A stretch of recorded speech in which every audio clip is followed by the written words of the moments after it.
Hello, everybody, and welcome back to Goblin Views. I am your titular goblin, and today we got a special celebration Spider-Man comic review. We're going to be reviewing The Amazing Spider-Man, the original run, numbers 41 to 50, annual number 3, and we are also doing, we've been working on ranking all of the comics that we've reviewed so far for The Amazing Spider-Man. I'm joined today by the lovely Akasha. What the hell? And we are going to do a quick audio test, real quick, just to make sure that everything's sounding all good, so...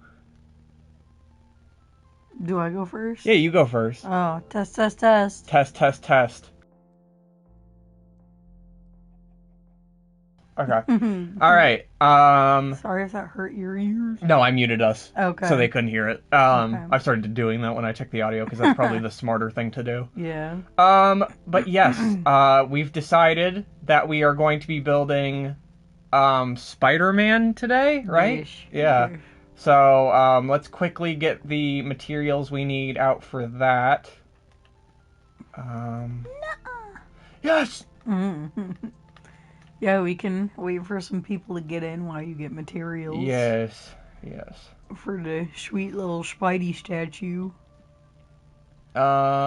We usually use the terracottas that we want to use, or do you want to use the concrete? I use them interchangeably. I don't know. Dude, that doesn't help me. Oh, concrete, baby. Concrete, baby. Okay. Red. Blue. Which blue? This one? Yeah. And... black? Yeah. That's it? Well, don't we need white, too? Yeah, we need white, but... Yeah. Okay. Oh boy, let's see how this goes. Alright, we'll give it a minute before we get going. I forgot to grab my notebooks anyway. There we go. Alright. Do we want to get into it, or... Yeah. Okay. Let's see. Well, let me start with this little Spider-Man podium here, right? So this is we still want to go with the plan that we had? Yes. Okay. So we're honoring Spider-Man. Yeah, guys. we're honoring Spider-Man here. He's going to look great. He's going to look just like the Green Goblin. Okay. Hold on. Okay. And then we got some of that going. Mm-hmm. Yeah, you know. I forgot to change this to just chatting. What does it say? Does it say like Minecraft? Because we're playing Minecraft. Yeah. All right. There we go. There. All right. Yeah. Let's get into it then. Okay. Oh shit! I'm on the wrong page. That would help to be on the right page. Okay, I hope I have the right titles. Akasha pointed out to me the other day that the titles are always shorter than they appear to be. Like some of the... Hey, Zunair. I hope you're doing well. Welcome to the review. Like some of the titles where it's like the original Vulture, it's called like Duel in the Air with the Vulture. Yeah. So that's what I had like written down. But it's just called Vulture. It's just called The Vulture. And same with, like, the introductories to, like, Mysterio and stuff. I hope I got it right. So we're starting with Amazing Spider-Man number 41, The Horns of the Rhino. You got it, baby. Yes! Alright, so we start with this one, basically. We're back... Where did we end off last time? I can't even remember. With the Goblin. Yes, the whole Goblin stuff. So it's directly after that. The Green Goblin. Green Goblin? Yeah. Yes. Gobelinda. Goblin. That sounds like a name they would give the female version of the Green Goblin.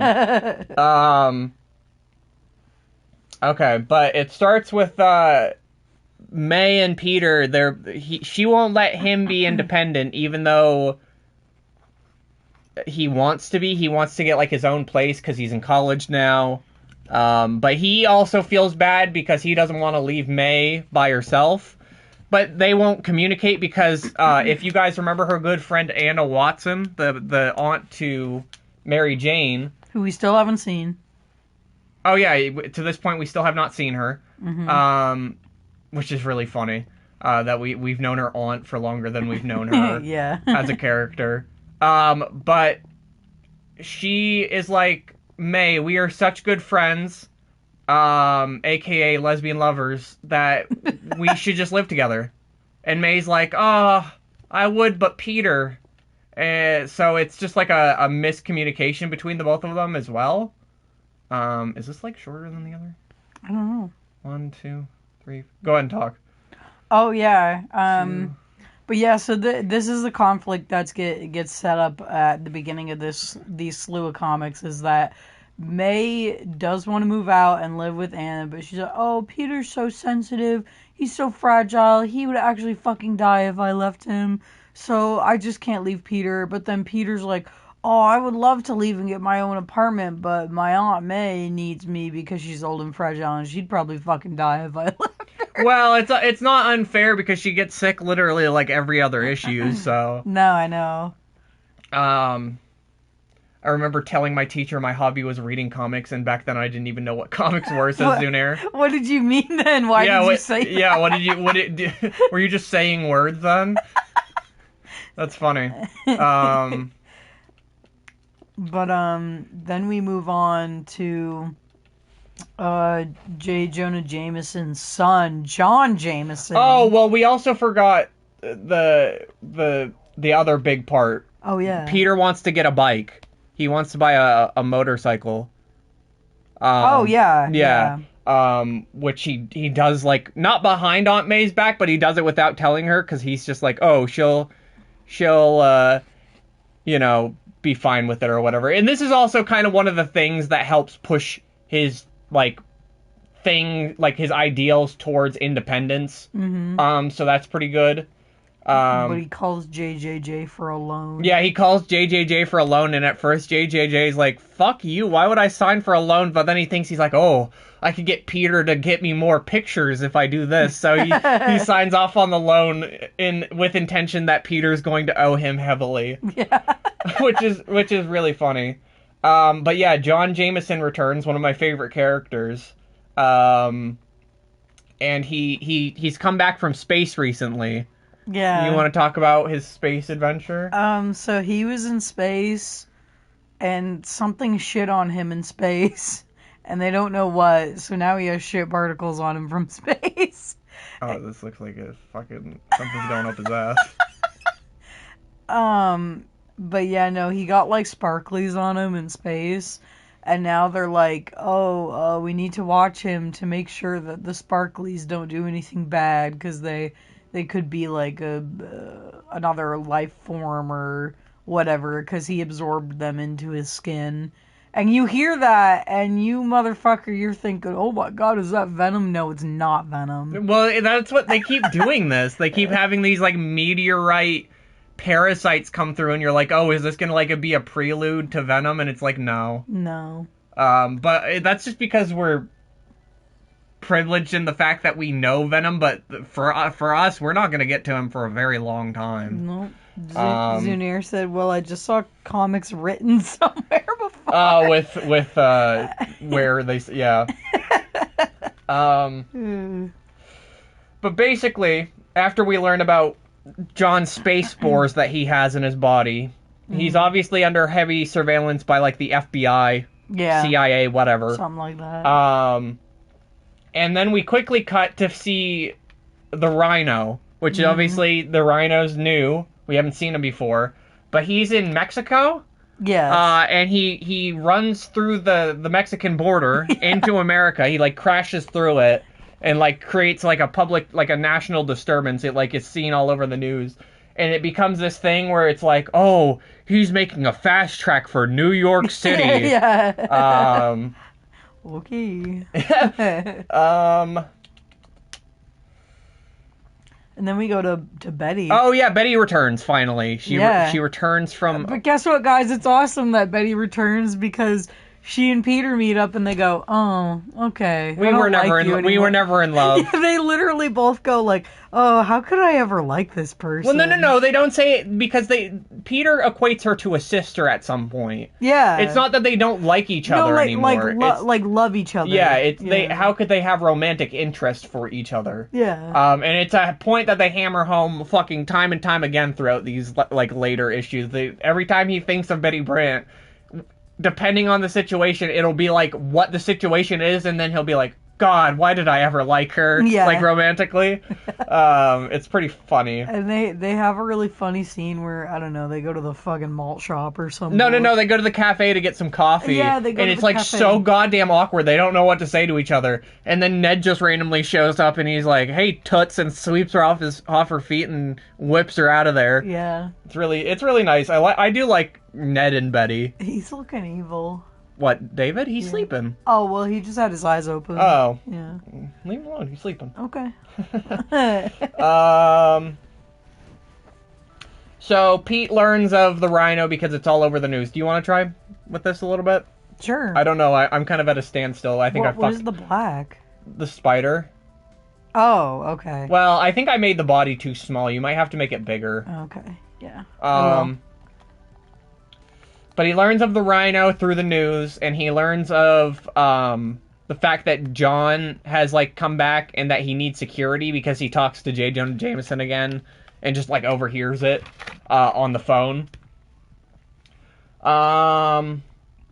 So Spider-Man, hearing that he has security, he's like, shit, the last time this dude was in trouble, if you remember in the first issue with John, that he got sent into space and his guidance capsule got missing. Mm-hmm. They like reminisce about that in this issue. No, I mean like you'll have to go back and make like the butt bigger probably, not like the legs. But the legs have to be longer because it has to be proportional. Oh, okay. Yeah. Yeah, so the Rhino shows up to attack John, and obviously Spider-Man's putting all this together in his head, so he's like, okay, I probably should go to the hospital, or wherever. I think he's at the hospital. Not in this one. Not in this one? He's just visiting with his dad. Oh, yeah, so, yeah, at the news office. Yeah, the Rhino shows up, kidnaps John, Spider-Man shows up, and obviously they fight, but What? Kablooey. Well, it's a different kind of fight because this is like one of the only fights where he never gets to really punch him. Yeah. He has to completely evade him. Mm-hmm. And basically the way he wins this battle is that he just tires him out so hard that he passes out. Yeah, because he knows he can't, like... go on forever. Yeah. Yeah, because he's exerting so much force.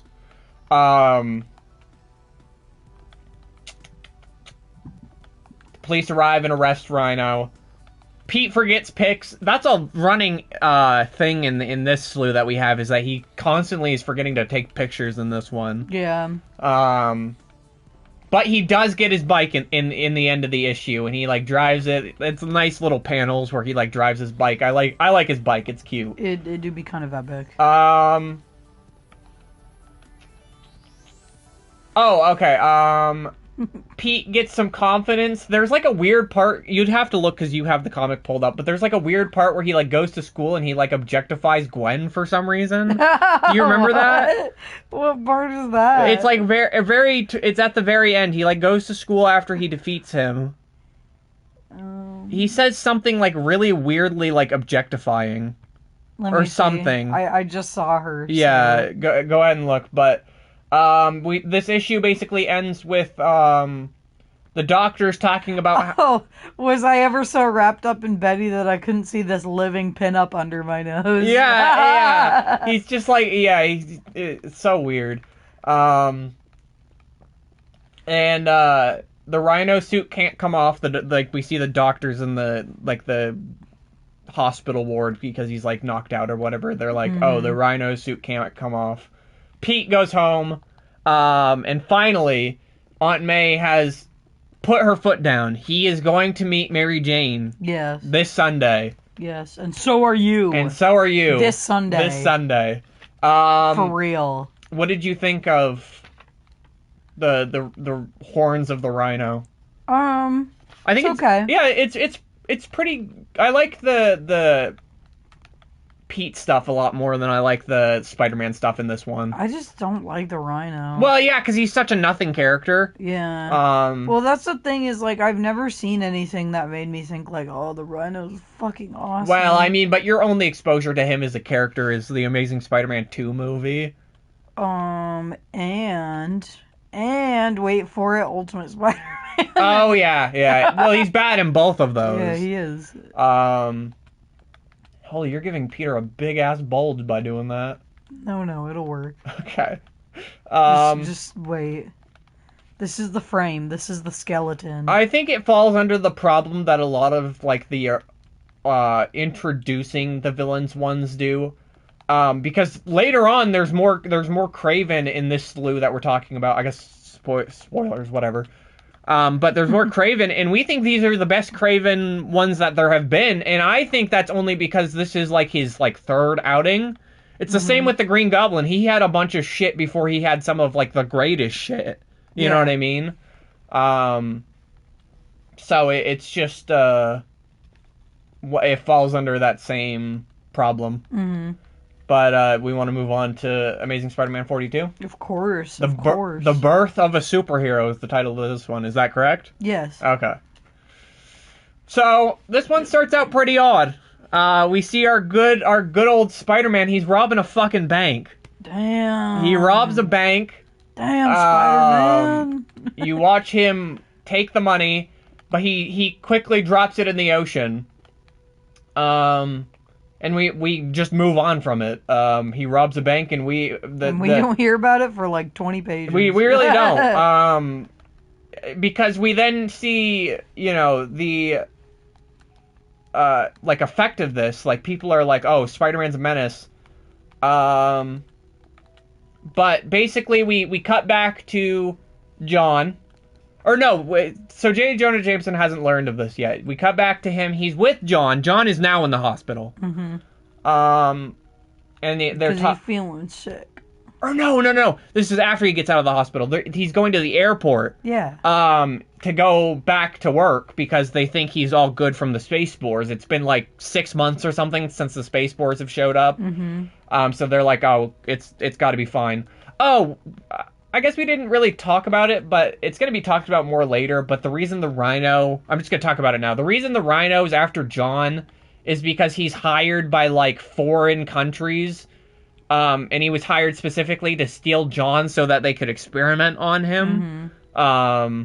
I'm assuming the foreign country for him would be Russia. Or something. Well, because he's supposed to be Russian. I mean, they don't say it in this. They don't even give him a name. No. In the issue where they give his origin, which I think is the next one, but it's like, that's why he's here, is because he was hired to steal him so other people could experiment on him. I feel like we might as well just give that now. Yeah. But as they're going to the airport, like, right as John's about to leave, the space spores fucking start to activate, and he becomes huge. He gets all muscly, and he becomes like Mega John. And the spores give him, like, super strength and like, a super jump. He's kind of like the Hulk, basically. Yeah. Except not green. He's just big. Wish he turned into the wolf. That's got to happen at some point, right? Like, that's his canon thing, is that he turns into the werewolf guy. Yeah, the space wolf. Yeah. Mm-hmm. So hopefully we'll see that at some point. It is weird that, like, because, I don't know. Another thing with, like, Ultimate Spider-Man, the show, it's like, I saw him in that, and he turns into the werewolf, so I was like, oh, when he gets a power, but he just turns into a superhero in this, like, just a random, he has the same problem, too, where it's, like, every single, like, with Joe, he just became strong, with the Looter, he just became strong. Yeah. You know what I mean? It's just different ways. Oh, a rock farted on John, he became strong. A rock farted on the Looter, he became strong. Lots of rocks farting on people.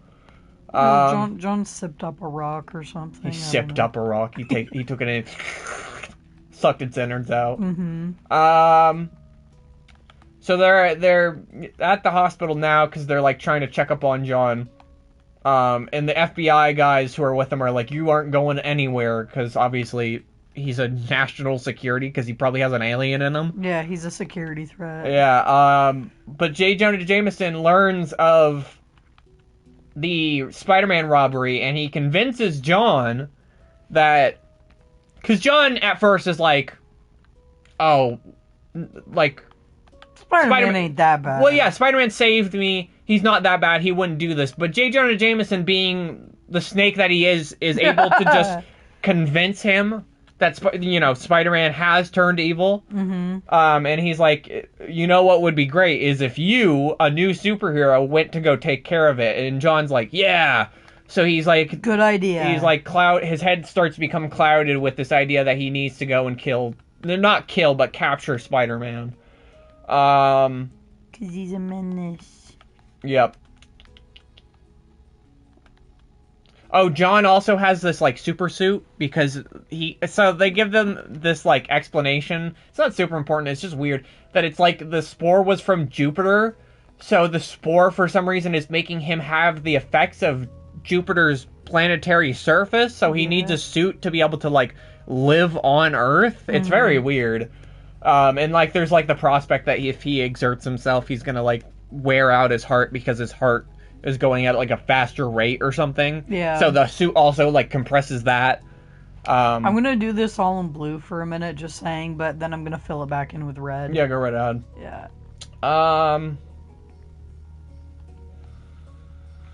Oh, Rhino, is... at the hospital. He starts waking up, but the hospital attendees kind of fight him off by knocking him out with a huge amount of just like a gas. Sedatives. Yeah. Obviously, though, the prospect is that they don't have a fucking unlimited supply, so if he keeps waking up there, he's just gonna escape. Yeah. We're also shown Foggy Nelson, which is a character you know a little bit more about. Do you want to talk about Foggy showing up? Foggy is Matt Murdock's partner-in-law. Who's Matt Murdock? Matt Murdock is Daredevil. Yes. I don't even know what kind of fucking lawyers they are because they never even really say in Daredevil. Criminal lawyers. I mean, that's the idea, right? No, you say that, but they'll take any case, and literally there's a comic where Foggy is like, oh, I'd rather do like a tax case. And Matt is like, oh, well, I'd rather take a criminal case. I'm like, what kind of fucking lawyers are they? Yeah. Whatever. I get that. So, Spider-Man, goes out. He's just, like, cruising around. Cruising for a bruising. Well, yeah, apparently so, because John shows up, and he's like, you son of a bitch, I believed in you, and now I have to defeat you. And Spider-Man, trying to explain something to him. Clearly, the fact that he robbed the bank... yes, John off. Well, no, I was going to say there's more to it than meets the eye, because he keeps trying to explain to him, being like, oh, I wish I could tell at least somebody what's going on. Yeah. Did piss John off, though. I mean, yeah, John's just already pissed off, and he doesn't want to... He thinks Spider-Man's just going to tell him lies. Yeah. Spider-Man tries to fight him, but he just can't hurt John. So he ends up running away. They fight for a while, and he runs away. And then he reveals to us, as the readers, that he did not rob the bank. He overheard that someone else was going to rob the bank, and that there was a bomb switched in with the shipment of, diamonds or whatever. Yeah. So he was getting rid of a bomb, but he didn't have time to tell anybody because the bomb was about to go off. Yeah. And obviously, New York just already kind of has a disdain for him. So him trying to explain himself probably wouldn't have gone over any better.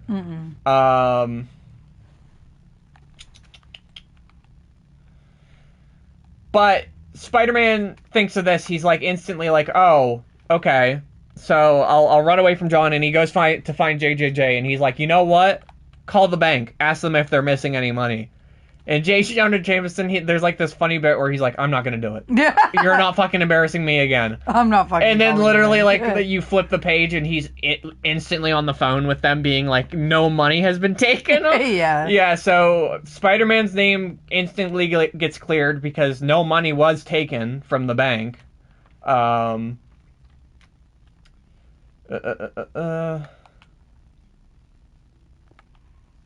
John returns to, like, Spider-Man leaves. John returns to J. Jonah Jameson, being like, fuck, Spider-Man ran away and he embarrassed me. And JJJ's like, no, son. No. Yeah, no, he's like, you're gonna embarrass me more if you go try to fight him. But John is, like, overcome with just anger. Basically, the Space Spore has, like, overcome his mind. Yeah, he's really angry now. Yeah.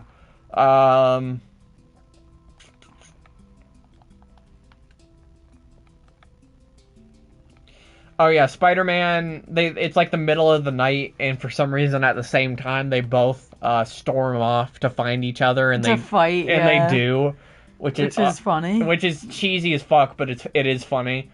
And this is another trope that these fall into. The way Spider-Man defeats him is he knocks him into just an electrical thing, yeah, and it just shocks him back to normal. He goes, oh shit, that was a lot. Yeah, it's like, okay, and that's how he defeats him. He just shocks him back to normal. Mm-hmm.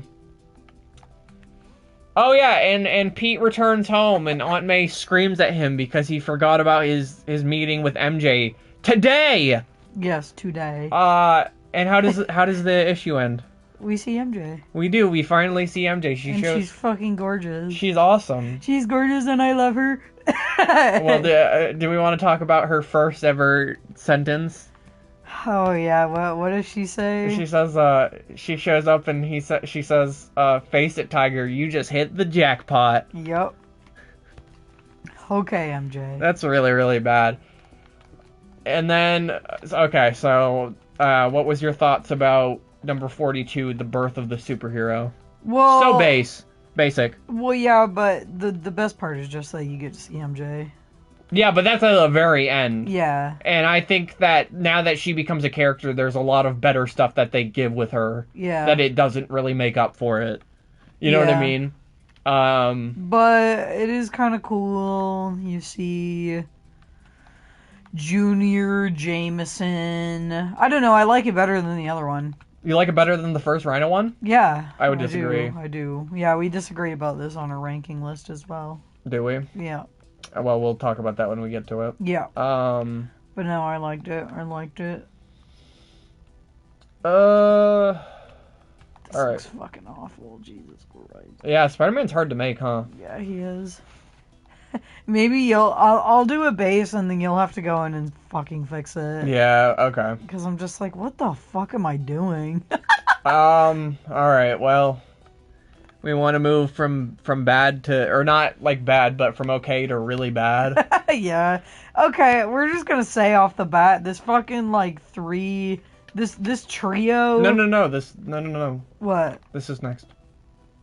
Oh, I wouldn't even said that. I think the next one in the order is good. Yeah. Okay. We have something bad to talk about. Yes, we have something really bad to talk about. We have really bad news. So there is a Spider-Man problem, and I'm fucking sick of it because Akasha tells me that every Spider-Man annual besides the first one is bad. Mm-hmm. The second one that we talked about with Doctor Strange is bad. Yep. And this one that we're about to talk about, number 3, is also bad. Yes. Why? Because you've told me that all of the annuals with everyone else is like some of their best content. Yeah. But these are fucking abysmal. And it's supposed to be like their best character, because you've told me you think the Spider-Man comic is the best. Out of the comics. Yeah. So it's like... What? Why his face is weird. We're communing. Okay. Alright, let's just talk about it. Let's just talk about this fucking awful annual. Amazing Spider-Man annual number 3. It's called To Become an Avenger. Obviously, from the title, you can guess Spider-Man's going to become an Avenger, maybe, in this. Perhaps. That's better. I like that more. You like it? Yeah. Do you think this makes it better, or just No, what? That's like his eyes. Yeah. Yeah, that would make his eyes, way too big. There. Hold on. Holy shit. Where's his spider symbol on his chest? I know, I don't know how to fucking make it. Yeah, Like, I can't get that detailed with these huge-ass blocks. Oh, shit. Sorry, people. Yeah, go ahead and talk about annual number 3, though. Annual number 3. So, Spidey... Okay, so no, it doesn't even start out with Spidey. The Avengers are fucking arguing like big fat babies. Who's there? Hawkeye, Iron Man, Thor, Captain America, Giant Man, or Goliath, I guess he is now. I haven't gotten that far in the Ant-Man comics, so I don't know about fucking Goliath. But, and the Wasp. And I also haven't gotten this far in the other comics, but apparently now Quicksilver and Scarlet Witch are also now Avengers. Well, but they are in Europe. Yeah, so they don't fucking matter, I guess. Yeah, Paul Allen's in Europe. I'm gonna make sure the audio is good, just because I bumped the mic. I want to make sure that I don't fuck everything up. All right, we're good. Yeah, so they're all arguing about whether Spider-Man should join the Avengers or not. Yeah. And it really is like they kind of say to themselves like, this is fucking annoying and pedantic, but you're reading it and you're going, holy shit, this is fucking annoying and pedantic. Well, what's weird is they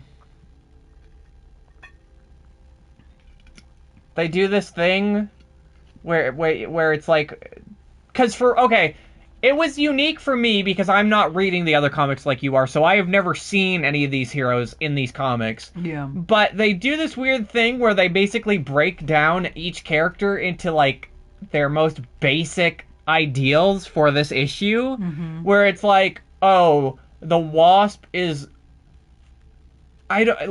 a woman, she hates spiders because she's a wasp. That's all she talks about in that entire issue. Is and it's weird. And then like Goliath is sexist, and that's it. Like, what else does he do besides like, oh, I don't understand females. Yeah, you know what I mean? Like it's so odd. And then Thor at this point is like kind of the leader of the Avengers. Yeah, you were telling me that. Yeah, he's like the strongest one. So he keeps saying like, okay, everybody, we actually need to fucking figure this shit out. Yeah. And then of course Captain America is like, eat your fruits and veggies, and maybe Spider-Man can join. Well, so one of the things I kind of like about this issue is that they're all like, okay, this fighting is stupid and pedantic. Let's just call someone that Spider-Man's fought with. So they call upon Daredevil, who now has his red suit, apparently, which looks fucking rad. Yeah, I haven't gotten that far yet. I'm still on the yellow suit. But he shows up. I like this part where they call him. He shows up and he's like, "Oh, I fought with Spider-Man in, what was it, like Spider-Man 16 or what? Daredevil or whatever that Spider-Man shows up in." Obviously, I didn't read it, so I have no clue. I haven't gotten that far either, so. Yeah, but basically he gives like the most positive review that he could. He's like, Spider-Man's awesome. Yeah, he's like, he's great, he's a good fighter. So he's a good man. Yeah, then they all unanimously vote after hearing this. They're like, okay, we'll invite Spider-Man in. To give him a test. Yeah, to give him a test. To see if he can be an Avenger. So then we go to fucking Peter Farter, who's a son of a bitch. Yeah, we'll talk about. Let's just get through it, and then we'll talk about why it's bad. Okay. So Thor finds him. They all go searching for him. Thor eventually finds him, and he's like, "I offer you the chance to join the Avengers." And Peter's like, I don't know. Like, I've been doing this solo for a bit. Like, I don't know. And Thor's like, okay, I'll give you 24 hours, I understand. There actually is I like the little bit where Thor's like, I don't understand, this is the highest honor, but you are different than me, so I understand that you are probably thinking about this different, so I will give you a day to think about it. Yeah. Thor's a reasonable man. Yeah, no, and I like that. I do like that. He goes back and forth in his head, and he decides to join because it's like, that's the highest honor you could be as a superhero. Plus, he would be doing more as a superhero, probably. Yeah. Yeah, so he goes and the next day and he's like, okay, I'm ready to do this test. And the Avengers are like, oh fuck, we're stupid. Yeah. We don't know what test to give you. They are fucking stupid. Well, everything's stupid. So, Spider-Man then loses his temper instantly. He's like, what the fuck do you mean that this test isn't ready? And they're like, how about you stop breathing down our necks and we'll figure out this goddamn test for you. And then Spider-Man just starts fighting the Avengers because they all start getting too hot-headed. Mm-hmm. Hold on, I had a note written down about this. Oh, he does it because he thinks that it's the test at first. But then it just becomes a point where he's just fighting the Avengers because he's an idiot. Yeah. He's literally just, like, beating on the Avengers. Yeah. And Captain America's like, son, if you want to fight the Avengers, you will fight the fucking Avengers. Don't start with this bullshit. Yeah, so they stop fighting, and then the Avengers are like, okay, the Hulk's been sighted around. This is your test. The Hulk's been sighted around. You need to go capture him and bring him to us. Or, drag him towards us. Yeah, bring him to and Avengers Tower. Spider-Man's, like, cocky, and he's like, oh, I could do it. Yeah. Spider-Man finds the Hulk. They fight a bit. It kind of, like, Spider-Man, wins him? He, punches him so hard that he kind of, knocks him out a little bit? Yeah. Not knocks him out, but it takes the wind out of him. Yeah, he gets the breath out of which him. is pretty cool, because they do bring that up later, which is problematic. It's actually kind of important. Yeah. But they're at a gamma ray site, and while they're fighting, one of the gamma ray things fucking explodes and gets all over the Hulk, and he instantly turns back into Bruce Banner. And he, it's so fucked up because the second he shows up, he's just like, you need to kill the Hulk. You need to kill me so I cannot turn into the Hulk, Spider-Man. Mm-hmm. And Spider-Man's like, I'm not gonna do that. He starts turning back into the Hulk very quickly. Spider-Man traps him in his webbing because they make it that the Hulk's not at full strength for the first 10 minutes of him being the Hulk because it's a transmutation. It's fucking stupid. Yeah, but he ties him up and he's preparing to bring him as quickly as he can. But then, for some reason, so before he left the Avengers Towers, the Avengers tried to tell him something, but he just left to go do this Hulk thing.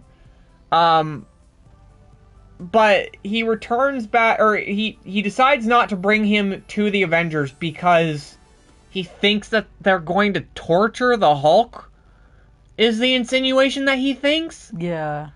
I don't know why.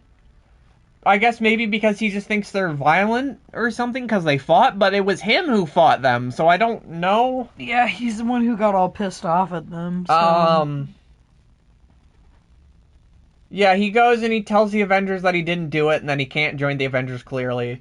But he, swings away before they can even explain jack shit like he does constantly. And they reveal to us as the reader that they just wanted to try to help the Hulk, which it's like, okay, great, cool. And the excuse they give for why they didn't tell Peter before is because... Well, no, there was no excuse. There was an excuse. As he's swinging away to go get the Hulk, Thor goes, wait a minute, we have to tell you why we want the Hulk. Yeah, but it's just Spider-Man didn't listen. Yeah. The excuse is just Spider-Man didn't listen. Yeah. And that's it. That is it. One, where does this fit in the timeline? They don't explain that at all. Because this is happening in the middle. Because the next issue picks up immediately where 42 left off. Yeah. We immediately pick up with the MJ dinner date. Yeah. So when the fuck does this happen? Before, I'm guessing? But that doesn't make sense because the other ones come in chronological order to when they came out. I don't know, it just didn't fall right with where they wanted to do the storyline. So I guess my best guess is in between. After 43, but before 44. Yeah. Maybe. It's just, it sucks. It's the same as, if you remember, I think it was number 11, I can't remember, the human brain. The living brain. The living brain. That was like number 8. Oh, number 8? Yeah. There was the Spidey tackles the Human Torch. There was like the second part or whatever at the end. And it has the same issue where all of a sudden Spider-Man / Peter Parker is this very angry, like, cynical, like, person. Yeah. And it's like, yeah, he has moments where he's angry and cynical, but he is not, like, he's just violent in these for no reason. He just lashes out. And it's for the worst because at the end of the comic, he ends up regretting the fact that he doesn't join the Avengers. Yeah. Not my Spidey. It sucks. Do we want to move on? Yeah, I mean, we'll talk about it more in our ranking, but like, damn, these annuals are just like nothing. They are nothing. Like, well, besides the first one. Yeah, well, which, like, I don't know. I read the Fantastic Four annual #1, and that is so fucking good, and so is #2. They're amazing. So it's just, I don't know. I don't know why these annuals suck. Yeah. Actually, I have a theory. Why these annuals suck. Because a lot of letters at the time are coming in about Spider-Man and saying, oh, we want Spider-Man to do this, and we want Spider-Man to do that. And so I think they are wish-fulfilling in these annuals.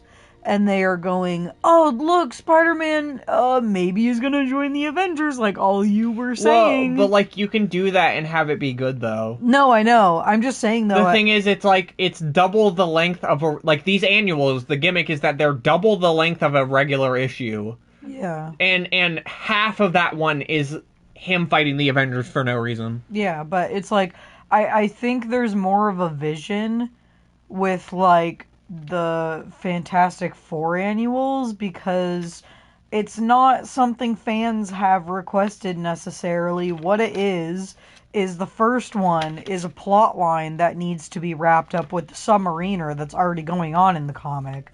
The second one is Doctor Doom returning, which is always awesome because Doctor Doom is fucking awesome.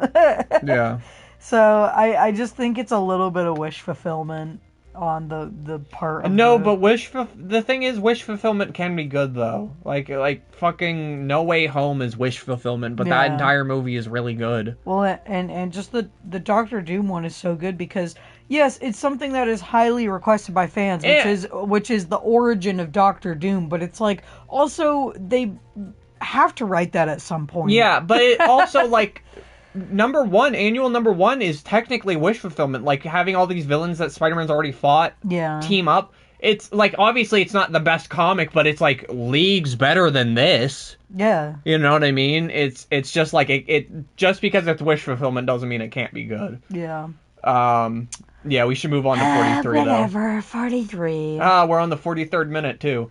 So the Amazing Spider-Man #43, the Rhino on the Rampage. So MJ is awesome. Yeah. She is so cool. I gotta say, I think MJ is my favorite Spider-Man character. Well, she just uses all this funny slang, like she calls everybody Dad. Yeah, and she calls Peter Tiger. She mostly calls Peter Tiger, but she calls a lot of other people Tiger as well. Yeah, and Dad. Tiger, Dad. And she wears these fucking crazy ass clothes. Well, and they revealed that Anna makes them? Yeah. Yeah, Anna makes all her clothes. Yeah. Which is really cool. And she just, like, wants to dance all the time. That's all she does. She just wants to dance. There's a fucking hilarious part later.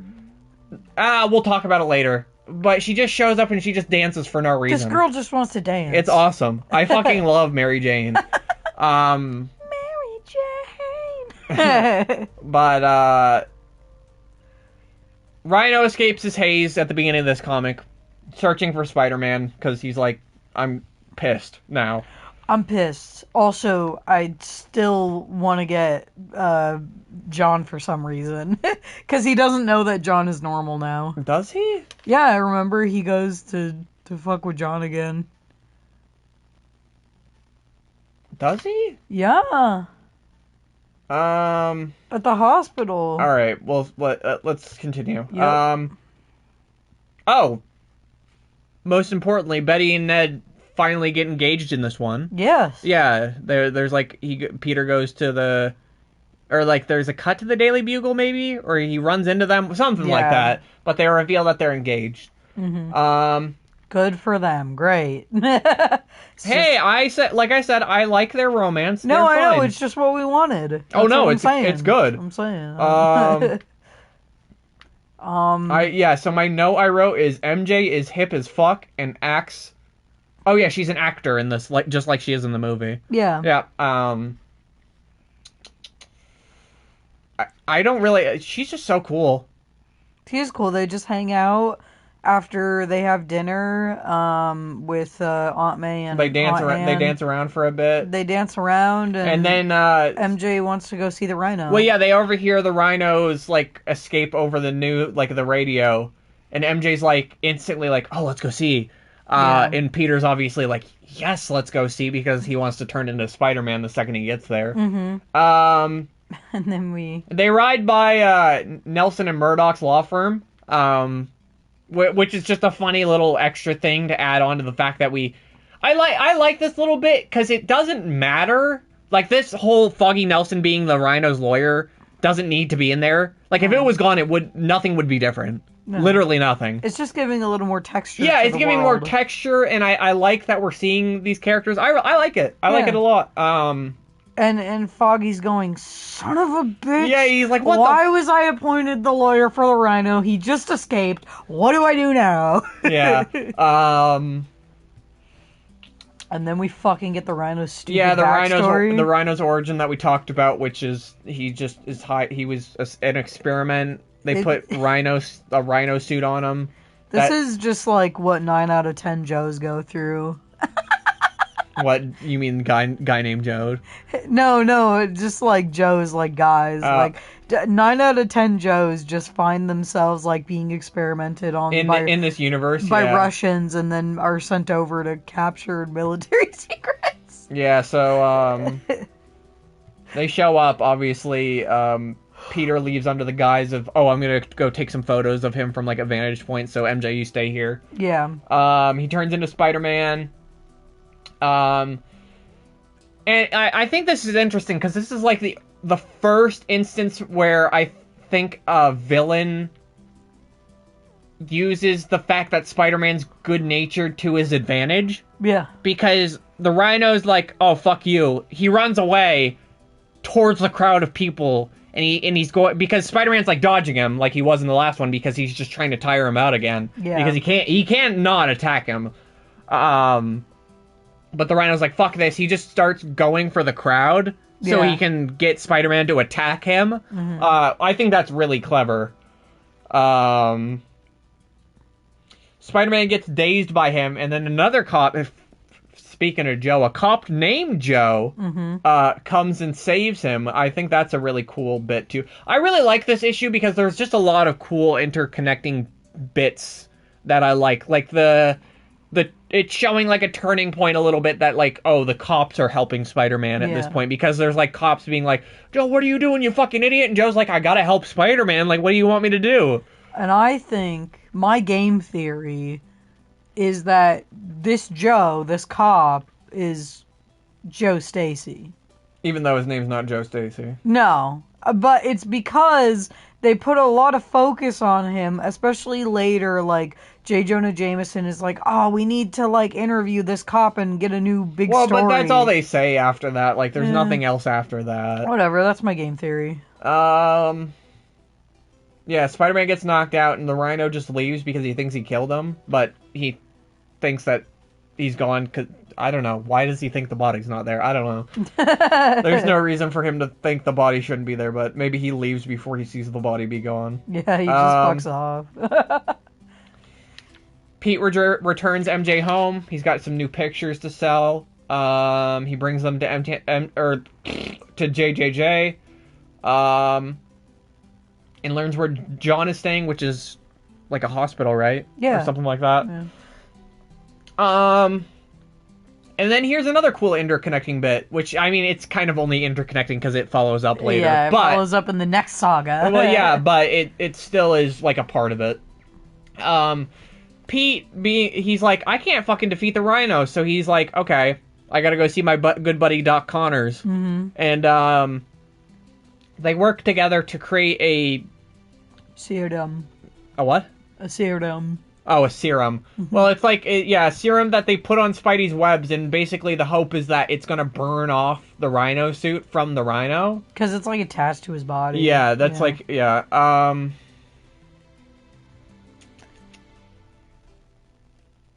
the Rhino...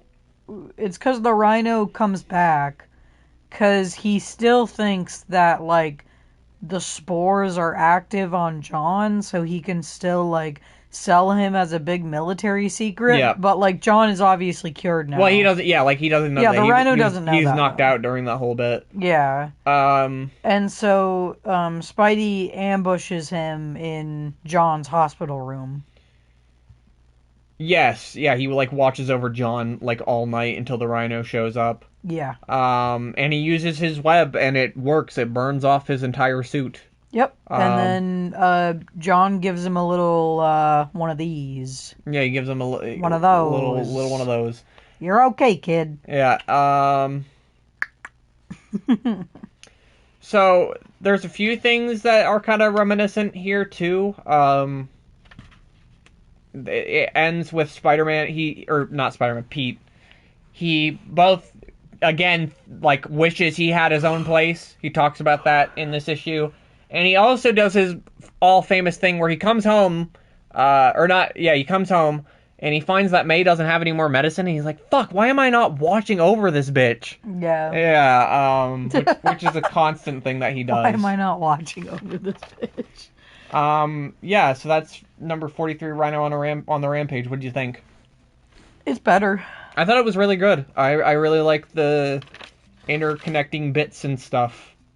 I do like that MJ's awesome. MJ shows up. She's awesome. I just really like her. Obviously she showed up in the last issue, but you get one sentence from her. Mm-hmm. And it's one of the worst sentences ever fucking spoken by anyone. Ever uttered. And any fucking anything. Alright, let's move on to The Amazing Spider-Man number 44, Where Crawls the Lizard. Oh, yep. What? Oh, just the lizard is better in this one. I like this one better than the other lizard stuff too, if I'm honest. Yeah. So, starts out, Kurt Connors is at a train station. He's waiting for his family. Because, I don't know why, but apparently they were still in Florida. Yeah, it doesn't make sense because he's obviously been there for like a couple months at least, because he showed up in...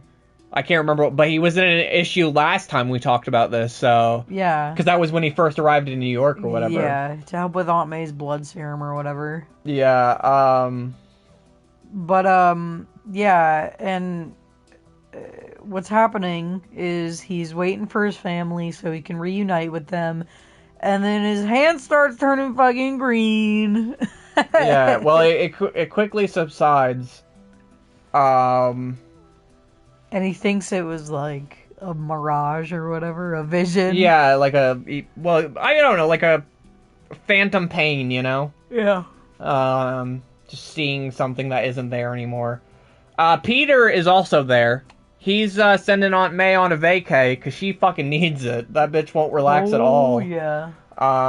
So he's sending her on vacation, so he's also there. Quickly, Connor's family arrives, but the second they arrive, he looks back down at his hand, and this time it's permanently turned green, and it won't go back. And he suddenly realizes, oh, it's a dumb explanation, but the explanation they give is he's like, oh, me creating the serum for the Rhino stuff in last issue had the same components of the lizard serum, so inhaling them has, like, triggered the lizard to return. It doesn't... Which is a stupid reason. Yeah, it doesn't make much sense. This is just bullshit, but at least I like the lizard in this. Yeah, Not that the lizard was bad before, it's just they do a little more. Yeah, so realizing he's gonna turn into the lizard, he runs down the, like, train tunnel. Peter sends off Aunt May. He sees his wife he sees Kurt Connor's wife in distress, turns into Spider-Man and goes to meet her. She tells him, "Oh, we saw Kurt running off, I think." She's not sure. But she in the back of her head, she's like, she knows the lizard's returned. Yeah. She like constantly keeps coming back to it. She's very smart in that regard. She's trying not to tell her son or whatever. Yeah. Like, keep it from him and just be like, "Oh, well, your dad is maybe at home at his lab." Well, yeah, so basically Spider-Man goes to search and finds nothing in the sewers. He goes back, tells them that, so they go and they stay at Kurt's lab for a while, Spider-Man's searching. Pete goes to the Daily Bugle to, just talk to JJJ, gonna bring him some pics, but it's more important because it establishes that Foswell's kind of suspicious of Peter, and he starts to, he's like, how the fuck does he get these pictures? Foswell's being a rat. Yeah, he's like, how does he get these pictures? So he decides that he's gonna follow, Peter. But he keeps getting, foiled and following Peter because J. Jonah Jameson keeps going, "Hey, Foswell, do this stupid bullshit for me. What are you doing standing around?" Yeah, And then Petey goes to the malt shop. Yeah, he goes to the malt shop and all of the regular crowd. So Flash, Gwen, and Harry are there. And they all sit together. It's really nice. I like that he's starting to become like friends with them. Yeah, even Flash. Flash kind of likes Peter now. Yeah, it's fun. They kind of like joke. He kind of joke bullies him at this point. It's kind of it's not like real at this point. Well, it's like, how do you keep bullying a motherfucker who doesn't care so much? Yeah.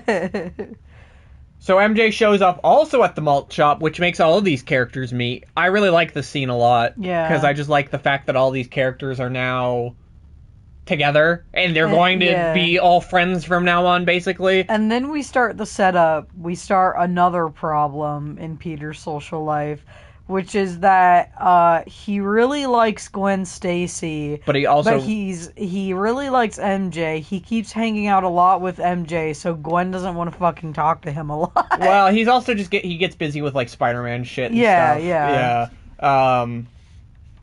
It becomes like a back and forth between him, MJ, and Gwen. I love that part where Gwen says at the end, "Please do me a favor," to Flash. And he says, sure, name it. And she says, "Stop breathing on me." Yeah.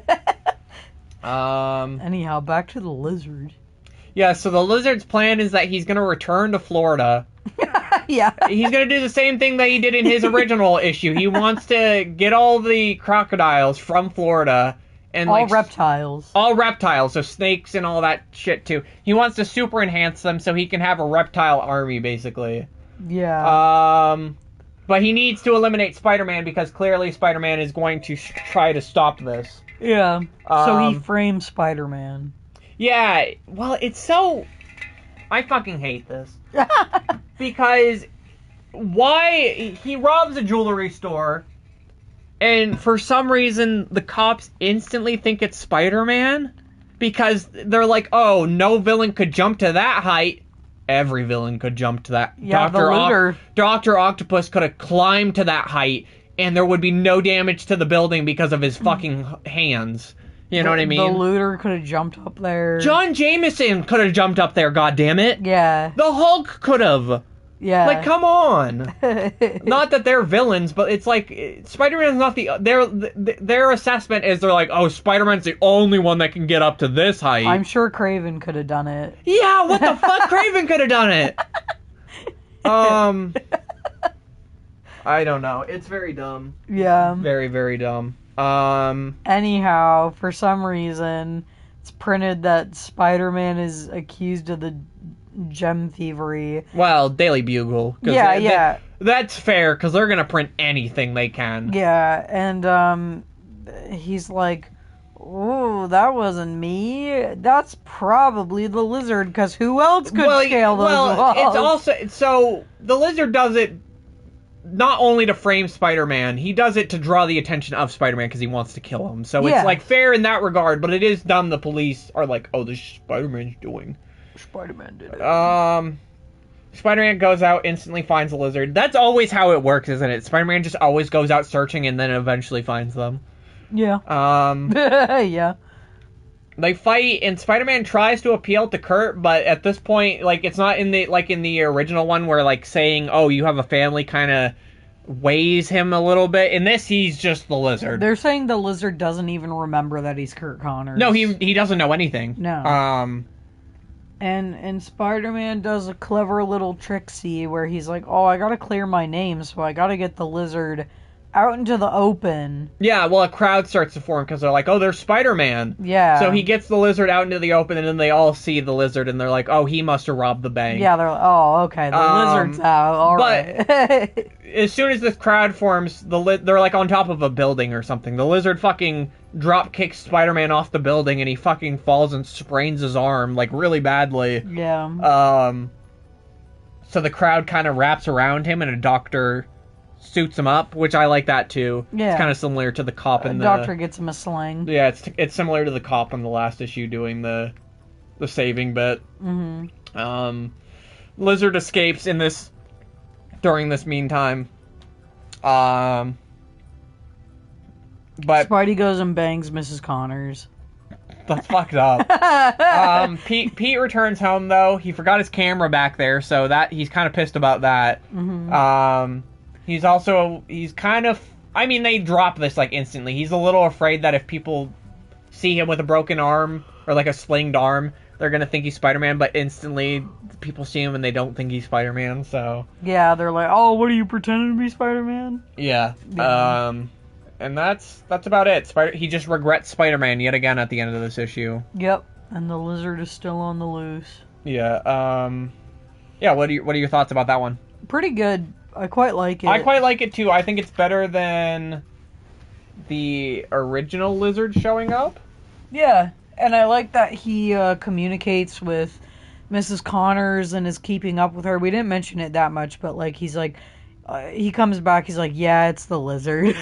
Yeah. And I just like the thing where he gets his arm hurt. It's like, damn, that's gonna be in some issues for a little bit now. Yeah. Well, I don't know. You don't think that, but they drag it on for a lot longer than you think they do. Yeah. It's like this in the next issue, I think he has the sling, right? Yeah, and the lizard just, like, looks better and has... Yeah, they give him, like, a kind of redesign. He looks more... Yeah, and has more of a personality. Yeah. So. Yeah. Where crawls the lizard? Hold on. I'm just looking at my list. It's right there. Yeah, no, I'm just...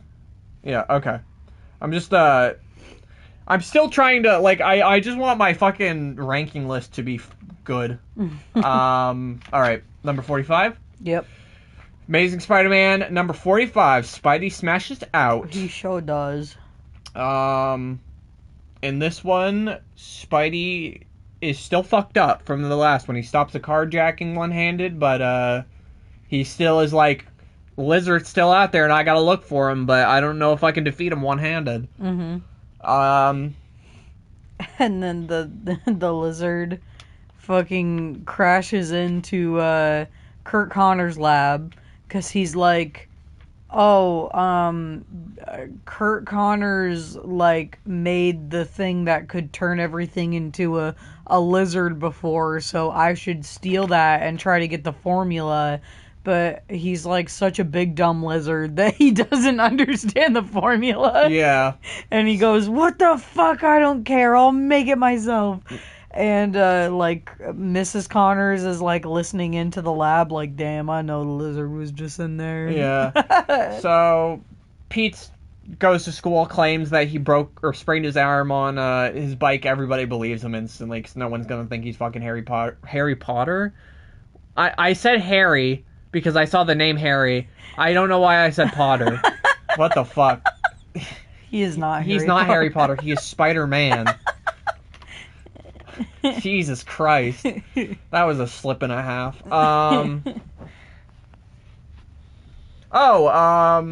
Yeah, so this is where we learn about Flash's draft party. He gets drafted into the war. Boo-hoo. And it's very sad because, like I said, Flash is one of my favorite characters as well. I think I honestly really like the human side characters of Spider-Man because I really like Flash, I really like MJ, and I really like John. Yeah. And I'm starting to really like Harry, too. Harry's pretty good, too. What's interesting, though, in the letters, people are so divisive about that stuff. Really? They're like, oh, more action, none of this, like, baby bullshit times of our lives. I can agree that some of it is stupid because they don't do it well, but when it's done well, it's some of the best stuff. Yeah. Like, MJ is, like... Just anytime she's on panel, she takes the show. Yeah. You know what I mean? Like, it's so good when she's in it. Yeah. But don't worry, we'll have Flash for a few issues yet. Yes. But he doesn't really do a lot, which is kind of a shame. They don't really utilize his last few issues as well as I'd like them to. No. He just chills. Yeah, so he gets invited to the draft party by Harry. And he also offers Peter another thing that kind of becomes a constant is that Norman's looking for scientist work, like scientist workers. So he offers Pete a job there.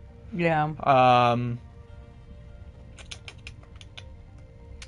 Oh yeah. So then we cut back to Spider-Man. Yeah. So Spider-Man just finds he's like searching for the lizard, and he just finds a random sign for a large reptile collection in Philly. So he catches the next train to Philly, and and instantly, the second he gets to Philadelphia, he finds the lizard. No, the train hasn't even left yet.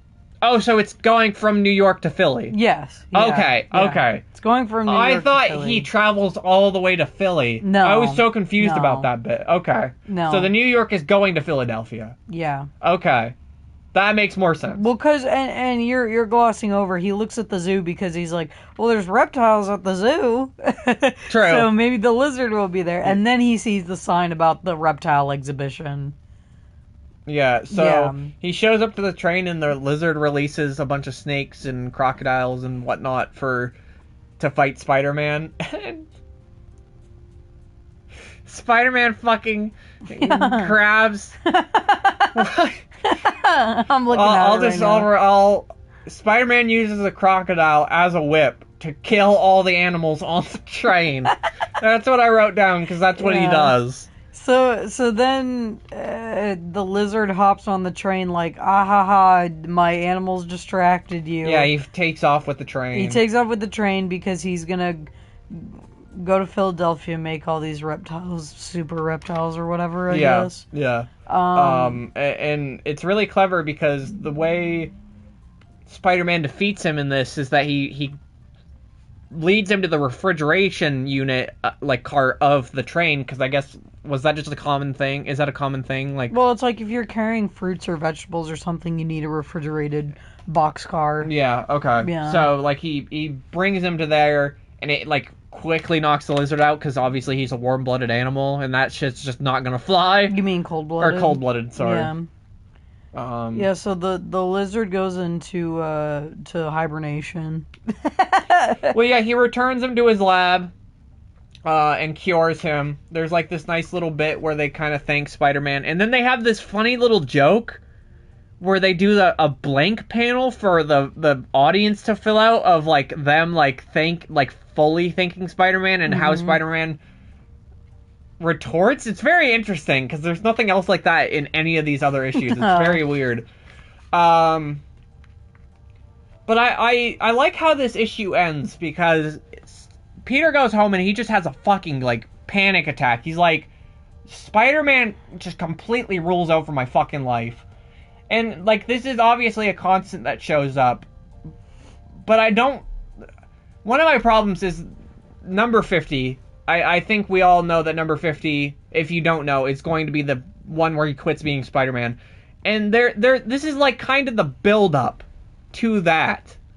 But I don't think they utilize it and do it in the correct way that when we reach number 50, it has the correct impact that it's supposed to. Because it's, like I said, it's something they do constantly where he's just so often being like, I wish I didn't have these spider powers. I wish I could just quit. but it does, like, I guess I'm getting a little ahead of myself, but by the time we get to the issue where it comes to a head, it feels like, really, you're doing it now? Of all times to do it? You know what I mean? Well, also, I don't know if you noticed this shit, but, like, I'd be upset, too, if Harry was stealing all my bitches. Oh, yeah. All the time. Harry's, like, seen with Gwen, he's seen with MJ, like, constantly, so it kind of makes Peter jealous. He's like, what the fuck? He stole both my bitches. It's a really cool contrast with how this ends, because it's like Peter fucking just complaining about everything, and it cuts back to Dr. Kirk Connors, and he's like, I wish I could help Spider-Man somehow, but what could Spider-Man possibly need? It's just a nice little contrast. Yeah. Between the two. Yeah. Yeah, so what are your thoughts on number 45, Spidey Smashes Out? It's really good. I think it's better than the other Lizard one, if I'm honest. Like, than the one we just did. Yeah, I like how he defeats him. He uses, like, biology to be like, motherfucker's a lizard. Well, and it's just like, we are joking, he doesn't kill the reptiles, but that bit where he, like, grabs the fucking crocodile. Yeah, it's funny. It's just funny. Yeah, it's a good one. And Harry is cruising with MJ. Honestly, though, I think what determines the best Spider-Man comics is the way it ends. For me, at least. Okay. Because the endings of a lot of these are the reason I think they're so good. I.e., like, we'll get to the rank list, obviously, but, like, I have the fucking Sandman one really high just because I love the ending to that one so much. But yeah, let's move on to The Amazing Spider-Man number 46. Is this one just called the Shocker or the Sinister? The Sinister Shocker. The Sinister Shocker. In quotes. Well, no, I know, but, like, I don't know, fucking... The other ones were just called the Vulture and shit, so I don't know. Yeah. So Spider-Man still got his arm sprained. What? Oh, nothing. No, what? Oh, just like, you like this one so much, and I'm like, this one's fucking boring. I just think this one has a lot of really good moments. Okay. It has too many good moments for me to not like it. Okay. And we'll get to that. Okay. But, continue. So Spider-Man still got his arm sprained. He's sitting on a wall, like, chilling out. And then all of a sudden the wall fucking erupts in a violent, like, shaking, like an earthquake's fucking happening. So he goes into the building to investigate, lo and behold, to find a new villain. And I think we all know, the Shocker. I don't know what they don't give him a name, but I have no fucking clue what his name's actually supposed to be. No. But basically the Shocker's ability is, I wrote, he sends a shockwave in the form of a punch. He, like, aims his fist, and then he presses the button, a shockwave shoots, and it disrupts things. But basically... And sometimes it amplifies his punch? Well, yeah, I would think it would amplify his punch. Well, yeah, that's what they talk about, because he's actually hitting him there. Well, yeah, because he has, like, gauntlets on. But he uses his he has, like, a double fist where he fucking, like, shoots Spider-Man in the chest with it, and it like, knocks Spider-Man cold for, like, a good minute. Yeah. Long enough for the Shocker to run away. I believe he was robbing the place, right? He, like, steals money, I think. I don't think it matters. It doesn't matter. He was doing something evil. Yeah, so he escapes, and, Peter goes to the Daily Bugle. He's walking to sell some pics when Harry runs into him, and he picks him up, and he's like, oh, I'll drive you to the Daily Bugle, because they're becoming really good friends at this point. And he's like, hey, Pete, I got an apartment. You want a room with me? Which is fucking cool. Like, Peter's like, no. Well, no, Peter's, like, super excited by the prospect, but then he's like, but Aunt May... Well, and he also says, oh, I couldn't afford it. Well, but then Harry's instantly like, oh, my dad's paying for everything. Yeah. Yeah. Which Norman's really nice now, too. Yeah. We haven't seen Norman since issue 40, but he's really nice now. He is. He loves his son. Yes, he does love his son. Yeah, Pete says he's going to go talk to May, though. Okay, I do like the moment with Foswell. Yeah, that's a little bit. I just wanted to talk. So Pete goes to the Daily Bugle. He sells his picks. There's a really good ongoing joke that all of the workers of the Daily Bugle dislike J. Jonah Jameson so much that they have all coordinated their coffee break at the same time so they can all hang out with each other instead of talk to him. Yeah. Which is really funny because he goes there when everybody's taking their coffee breaks, so J. Jonah Jameson's just like walking around the office and no one's there. I really like it. So Pete goes to pick up May at the train station because she's coming back from vacation. Patch is finally following him. He's finally able to follow, so he's following him during that. And we then cut to the Shocker. He gives us his backstory. It's some just bullshit where he got caught. He just invented the suit. Yeah, he got caught robbing a store, and then he invented the suit.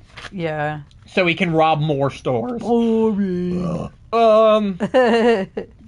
May returns, and Pete picks her up. And she instantly starts crying because she feels so much guilt because she's like, Peter, I had such a good time not being with you. I gotta be, which, not really. She just, they need to be apart. They need to, like, Peter needs to grow up and move out. And she really wants to go stay with Anna. But she feels guilty because she doesn't feel like Pete can handle it. Which obviously, he is like, oh, I can handle it. Harry just offered me this. So, finally, after so fucking long of Peter complaining about this, we didn't mention it as much, but he complains about it in, like, every issue since he gets the idea. And finally, he now can stop bitching. He's gonna move into an apartment with Harry, and Aunt May is going to move in with Anna so that she can sell the house. And have money to live off of.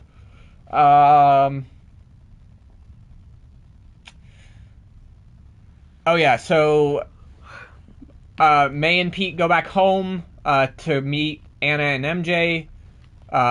Pete and MJ go off. They go to the malt shop again, and find yet again the usual crowd. The Flash's draft party's coming soon.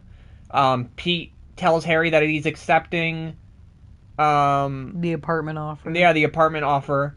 And then he goes off to be Spidey Man. Yeah, I was really disappointed because it's just like Pete constantly, I know he's like, oh, I gotta go find this villain, but he always makes it impossible for himself to even enjoy himself for a moment. Yeah. Because it's like the Shocker can wait for an hour, dude. You can hang out with your friends for like an hour, and then you can go find the Shocker. You know what I mean? Yeah. But Pete goes to change into Spider-Man in an alleyway, but notices something's different. He changes into Spider-Man, and instantly his spider sense goes off. He notices someone's watching him.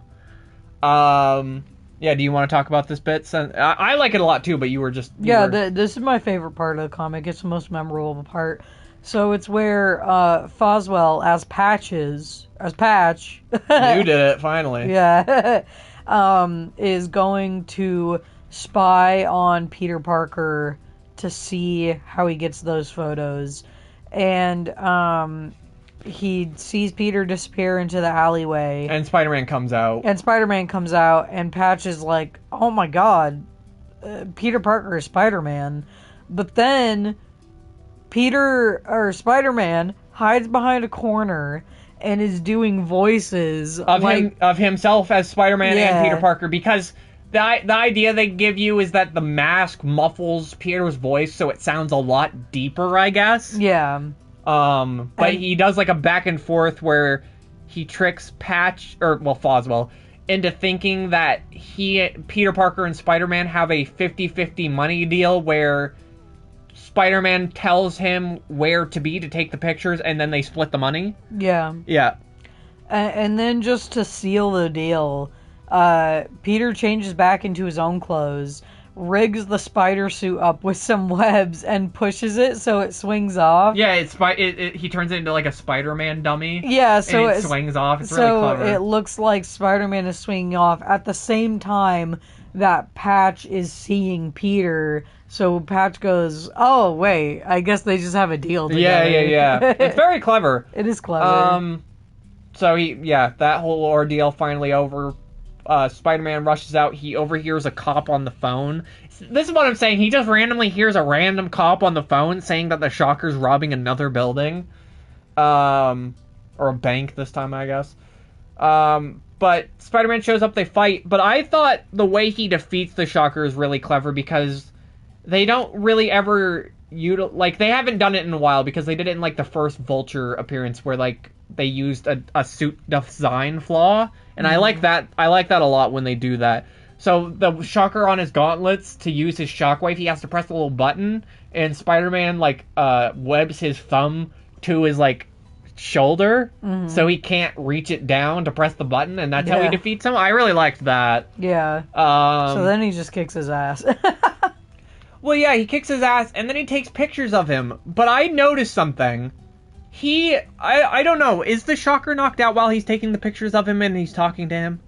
Or is he, it'd be after he ties him up.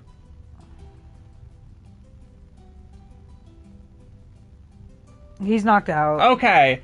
Well, I guess, because I was do these people know that Spider-Man, takes pictures of villains? What do they think that he does with these pictures if they know that Spider-Man's taking random-ass pictures of them? Yeah. I just thought... I guess the cover would be is that Spider-Man takes the pictures and then gives them to Peter Parker. But the villains wouldn't know that. No, I know. Yeah. But the issue ends with Pete moving out with a nice little conversation between May. She gets so upset that she cries. It's very sad. Yeah. But then he goes to the apartment and he moves in, and it's fucked up because he just realizes that he's still not happy, and he's maybe being having no emotion is a side effect to having spider powers, but knowing that that's not a Spider-Man power, I just know that Peter Parker's really depressed, and it makes me very sad. Yeah, it sucks. But yeah. Alright. I guess, any thoughts about that one? I really like it. I think it's a better... I don't think the Shocker himself is great. I think the bit with the suit design, but there's the patch bit and just moving, and the way it ends is also really, like I said, it's got a good ending like the other ones. I just think it's a better villain starting comic than other ones have been. Yeah, I just really don't like the Shocker. Yeah, and that's fair. I can get that. I think he's freaking boring. Alright. Okay, now on to a way better villain. Alright. The Amazing Spider-Man number 47, In the Hands of the Hunter. Uh-huh. So this one does a little kind of a retcon. So if you remember, we last saw Kraven back in issue number 34, where he gets the shit beat out of him yet again. But they retcon it so that he was hired by the Green Goblin to fight Spider-Man specifically for that issue. And that he never got paid. And that's kind of the whole starting point for where this goes. The important part is that the go-between between the Green Goblin and Kraven was Norman Osborn. Yeah, well, it was just Norman in his normal dress. Yeah. Which Kraven figures out. Yeah, which Kraven figures out it's Norman Osborn. And so we cut to then where he finds out that the Green Goblin died in a fire. And then he's like, motherfucker, I am going to get my money. I am going to go beat it out of Norman Osborn. And I was thinking, okay, what does Kraven have to do? Why does he care about money? But I gotta be honest, the reason that they give for why he wants the money, I kind of am fine with how the character has been portrayed so far. The reason he wants the money so bad is because he was promised the money. And he is a very prideful man, so no one will break a promise to him. Yeah, he says he doesn't even care about the money. Which is fair, though, because he proved that in the issue where he promised Spider-Man that if he beats him, he will tell the world the truth. Yeah. That he robbed those banks as him. I like that. I like that Kraven is like, I have honor And if people do not give me the same respect back, I will fucking annihilate them. Yeah. So he goes to search for Norman for the money. Oh, yeah, so Aunt May settles into Anna's house, and I just wanted to write this down because this is the bit. So MJ shows up, she's like, oh, can I help you guys, like, move in, like, get your stuff in here? And they're like, oh, that would be great. And then she just turns on the music and starts dancing. Yeah. And that's all she does. I think it's really funny. She doesn't fucking help. She doesn't fucking help at all. Craven searches for Norman, but he learns that Normal Osborn is out of town. Yeah, and he shows off a new weapon that he made, which is like a laser that comes out of his lion vest. Out of the eyes of his lion vest. Yeah. So hold like... on, wait. Here we go. We can give visual right now. Yeah. Where's Craven? Craven. Where is Craven? Over in the distance? There he is. Where? Right there. Right here. He's pointing. So yeah, he look at it. His little lion vest. These little eyes right here. Shoot a little laser out of them. Yeah. Here, wait. Hold on. Do with the transparent one. The transparent one? Yeah, where the transparent tiles.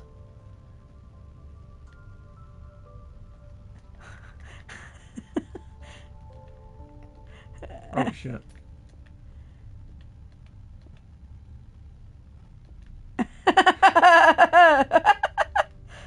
Yeah, just like that.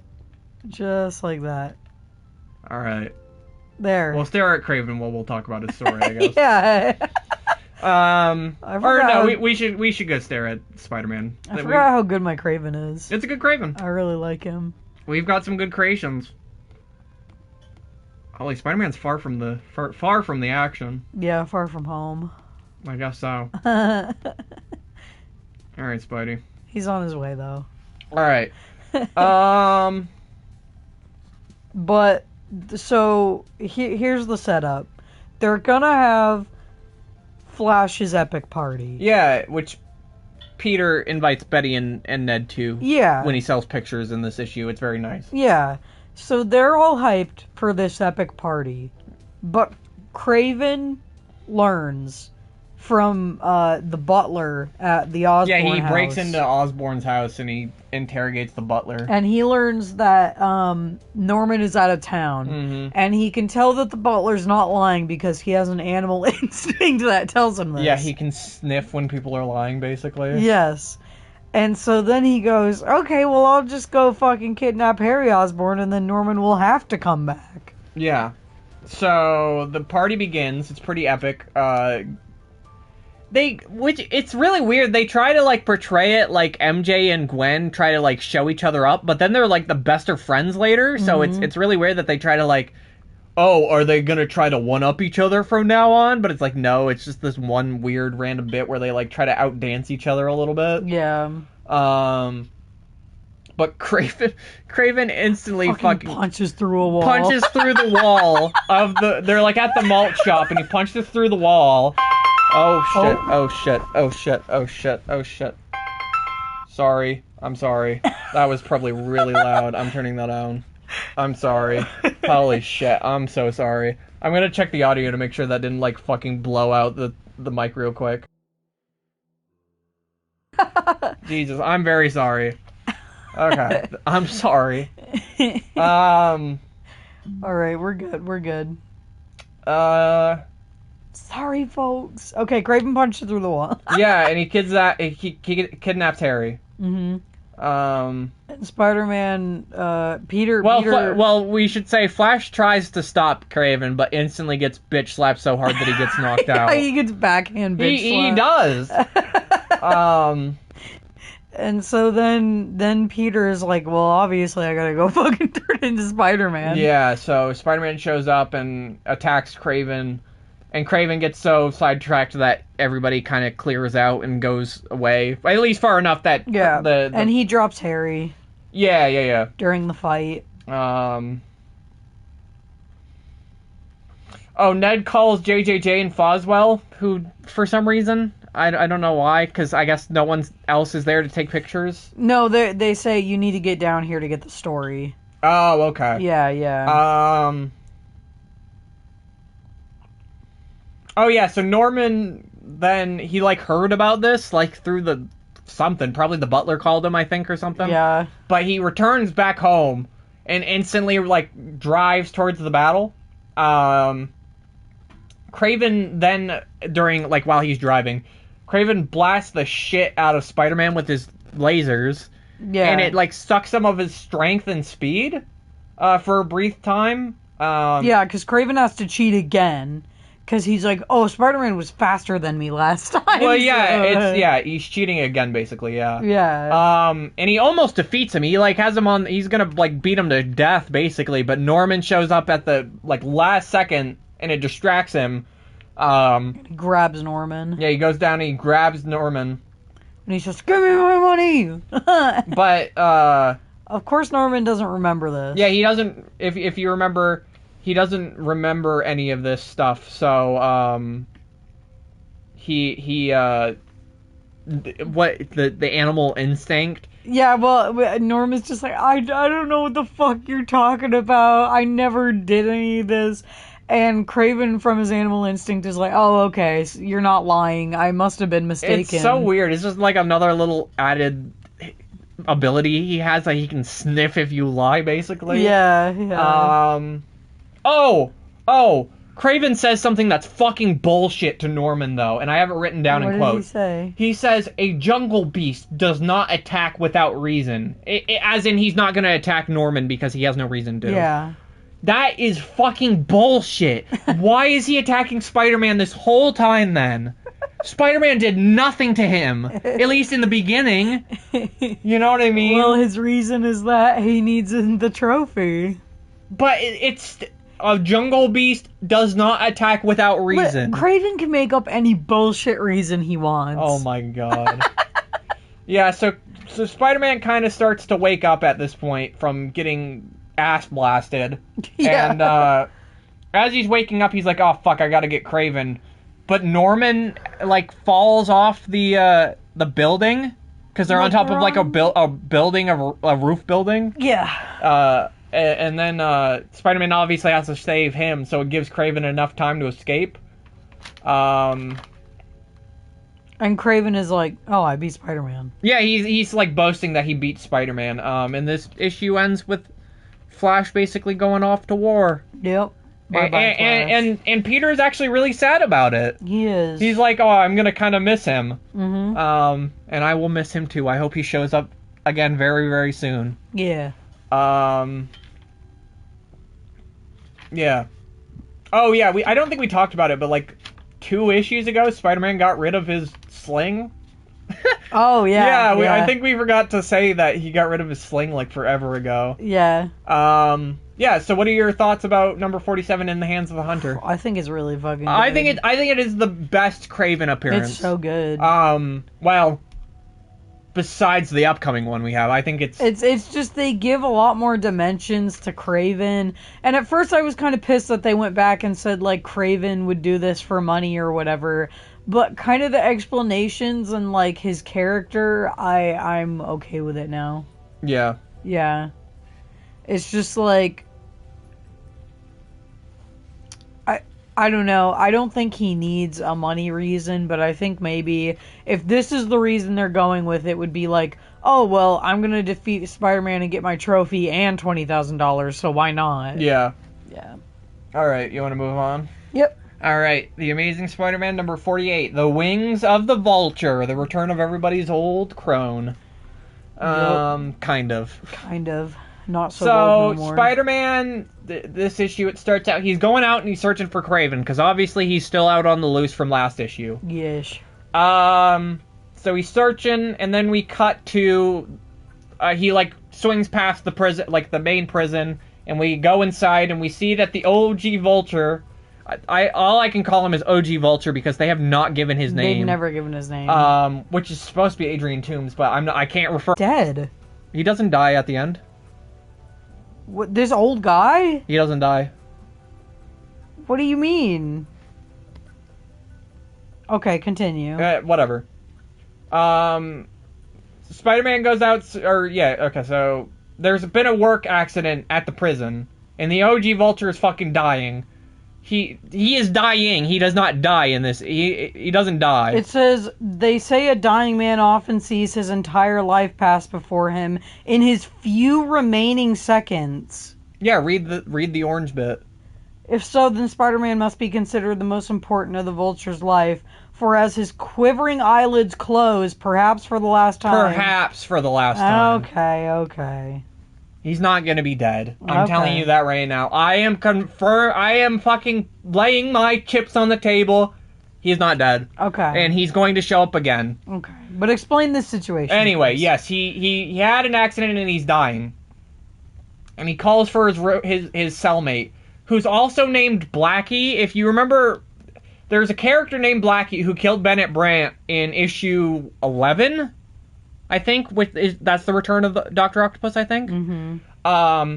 He killed Bennett Brandt. His name was also Blackie, but this is not the same person. This is Blackie Drago. That's his name. The other one was like Blackie Harvok or something like that. Was it? Yeah, I looked it up. I really thought it was Blackie Drago. Yeah, Drago. No, Drago is in this one. No, I thought in the other one it was Drago. Mm-mm. Oh. Nope. Okay. I looked at the character wikis and stuff. Okay. And basically he's been hounding the OG Vulture for his suit this whole time, like as they've been cellmates or whatever. And they don't say his last name in that. You have to like look it up. Really? Yeah, you have to like look it up. That's bullshit. Okay, never mind. But I mean, he doesn't even look the same. He looks pretty similar, except without the mustache. Well, the hair's pretty different. He has black curly hair in the other one. Yeah, but it's like a fro in the other one. Okay. You know Whatever. what I mean? Whatever. He tells them where his suit is, basically, and then Blackie's like, "Oh, you're a fucking idiot. I planned that accident so you would tell me where your suit was." But it doesn't seem to really faze the OG Vulture because all he seems to care about is that Spider-Man dies. Yes. Which is interesting because all the other villains are not as obsessed, it seems. Like, they're obsessed, but they care about other things as well, but the Vulture seems only to care about Spider-Man being dead, which is interesting. So, Blackie escapes jail, and he finds the Vulture suit. It's a really good chase scene. I really like the chase scene because it's like through the snow. There's like a really cool like car chase before he gets the Vulture suit, and then there's like this grand moment where he like figures out how to fly. Yeah. It's really cool. But now I'm going to be referring to him as New Vulture. Yes. Yes, New Vulture. New Vulture. Pete is sick though because he's been swinging around looking for Kraven. I don't know why this is an issue now because he's been Spider-Man for years, but he apparently the Spider-Man suit is too thin, so the cold is like affecting him really hard. So he got really sick. Yeah. I don't know why this is an issue now. He should have insulated it a long ass time ago. But basically he's sick at home. He gets sent home from school because he's so sick. And we get to see JJJ's first televised Spider-Man bulletin. Yeah. Which is pretty cool. So that's going to become a constant thing. Instead of, like, looking at the newspapers, I'm guessing, we're going to be looking at the television set. So we're going to get color TV, baby. It's black and white right now, though. Yeah. Which is cool. I like that, like, all, you know, they kept that black and white still. He learns of the New Vulture through the news, and New Vulture, in the meantime, while this is happening, makes himself a new helmet. Yeah. And he starts robbing a bunch of people.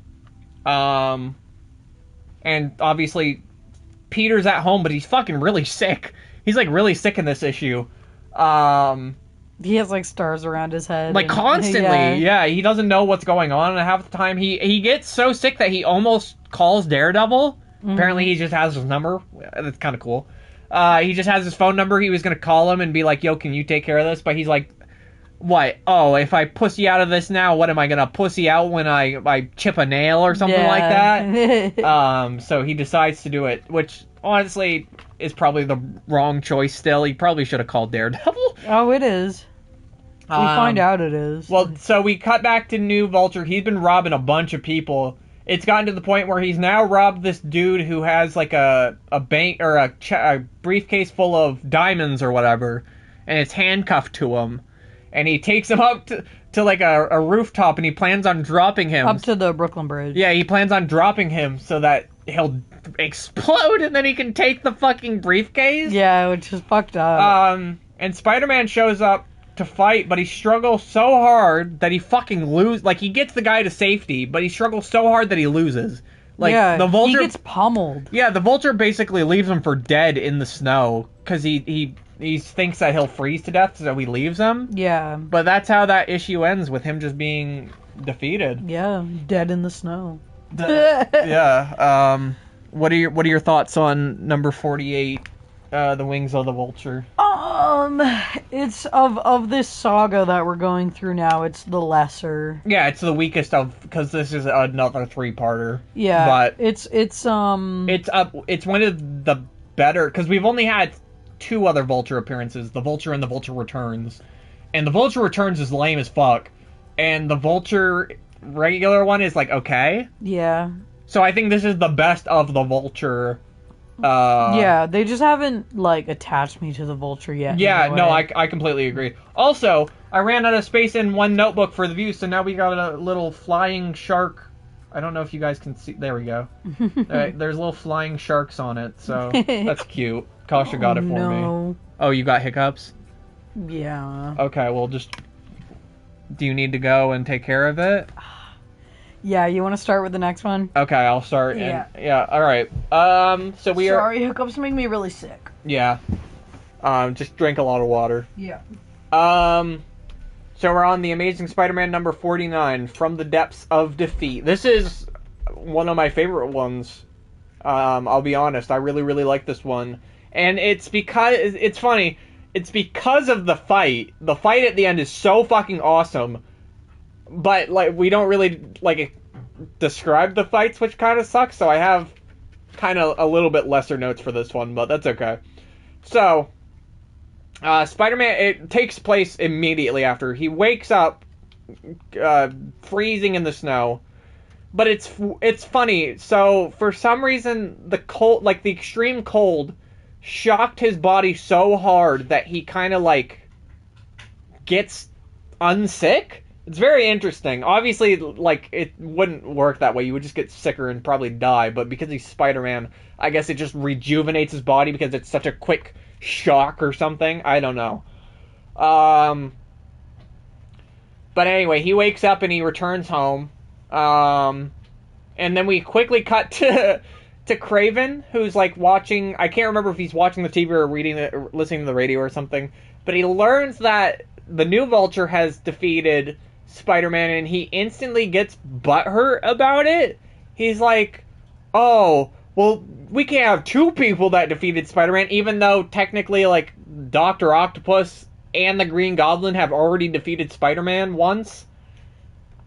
I don't know, Kraven. You kind of got a line to wait for. And Kraven decides that he's gonna fight him for pride, I guess. For the fight the new Vulture, because he's just too prideful. So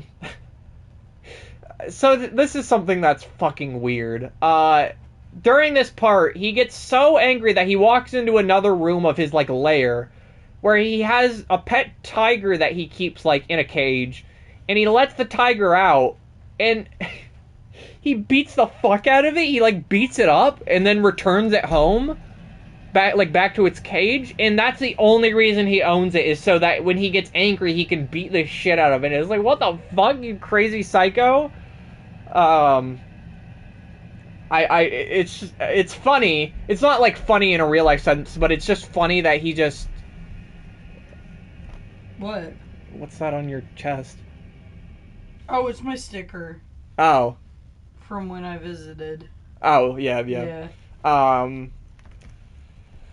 But So Aunt May then shows up to the apartment because she's heard that Peter's been sick. And Spider-Man basically can't go out because of this. Because she's watching Peter. New Vulture goes out and he robs a helicopter in midair. It's pretty cool that how he does it. He like bashes into it and he like forces them to give all the money on board. It's pretty cool. But the reason I'm mentioning this is because Kraven has now caught onto his scent. He like follows him so hard that he catches onto his scent at this point, and now he's like following him.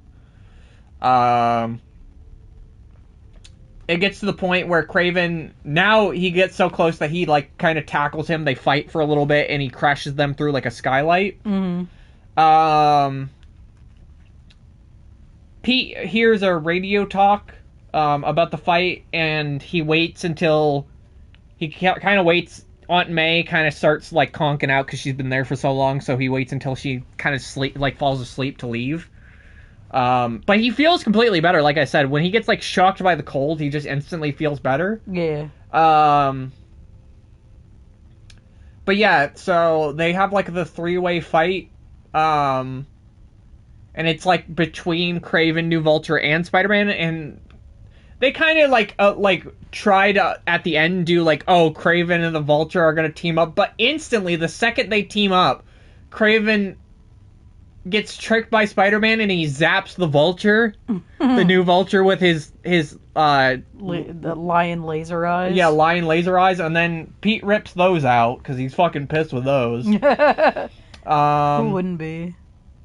And then Pete knocks him out. He punches Kraven with a punch that knocked out, or the punch that winded the Hulk that we mentioned earlier. And that's how he defeats him. He takes some picks, and that's about it. The doctor shows up at his apartment to check up on him, and he's all cured and whatnot. But what do you have to? What are your thoughts on that issue? I know I kind of just reviewed that one without you, kind of. But oh, that's okay. I just hate fucking hiccups. No, I know that one is one of my favorites. I fucking love that one. Yeah, it's really good. It's just like more Kraven's development, where it's like all action the whole comic basically, and it's really good. Yeah, and it's a fun 3-way fight because it's like ambiguous, because at first like it's just Kraven fighting the Vulture, then Spider-Man shows up, and then you're like, wait a minute, now each of them is fighting Spider-Man separately, but also they don't want to fight together, and then they team up together, but then that fucking fails. Yeah. It's just fun. It's good. Yeah, so we want to move on to number 50 then? Yeah. Alright, The Amazing Spider-Man number 50. Spider-Man No More. It's the classic that everybody talks about. Yep. With the cover. What? With the cover. With the cover and everything, yeah. Yeah. Well, in that iconic shot where the spider suit's in the trash can. Yeah. All that shit. So it starts out, Spider-Man saves a store. The way he saves it is that he crashes a fucking door through all the criminals' heads and like traps them in the door. It's pretty funny. But the reason I mentioned is because after he saves them, the store owners are like scared of him. And it's because, obviously, J. Jonah Jameson is just the earworm of New York and gets into everyone's head that Spider-Man's just a menace. Yeah. But, Pete goes home, he returns to his apartment, and May gets sick again. Yeah, basically everything goes wrong for Peter. In this issue, yeah. May gets sick. His grades start to slip. Gwen doesn't want to hang out with him. No, he can't hang out with Gwen. Remember, she invites him, and then he can't because both May is sick and he needs to study. Yeah. And then he goes home and he's like, I might as well pop on the tube. There's got to be something that's gonna make me better. Instantly, it's J. Jonah doing a televised fuck Spider-Man piece. Yeah. And it just gets to the point where Peter's heard enough. And he goes out and he gets rid of the Spider-Man suit. Yep, throws it in the trash. Yeah. And then, go ahead, I'll let you should probably talk about this one a little bit more since you missed the last one. Yeah, So then the next day, a kid comes into JJJ's office with the Spider-Man suit and is like, "Oh my god, I found this in the trash. I hope that he gives me a reward for this." And JJJ's like, "This is great. Spider-Man's done. This looks like the genuine suit. I finally convinced Spider-Man to stop being Spider-Man."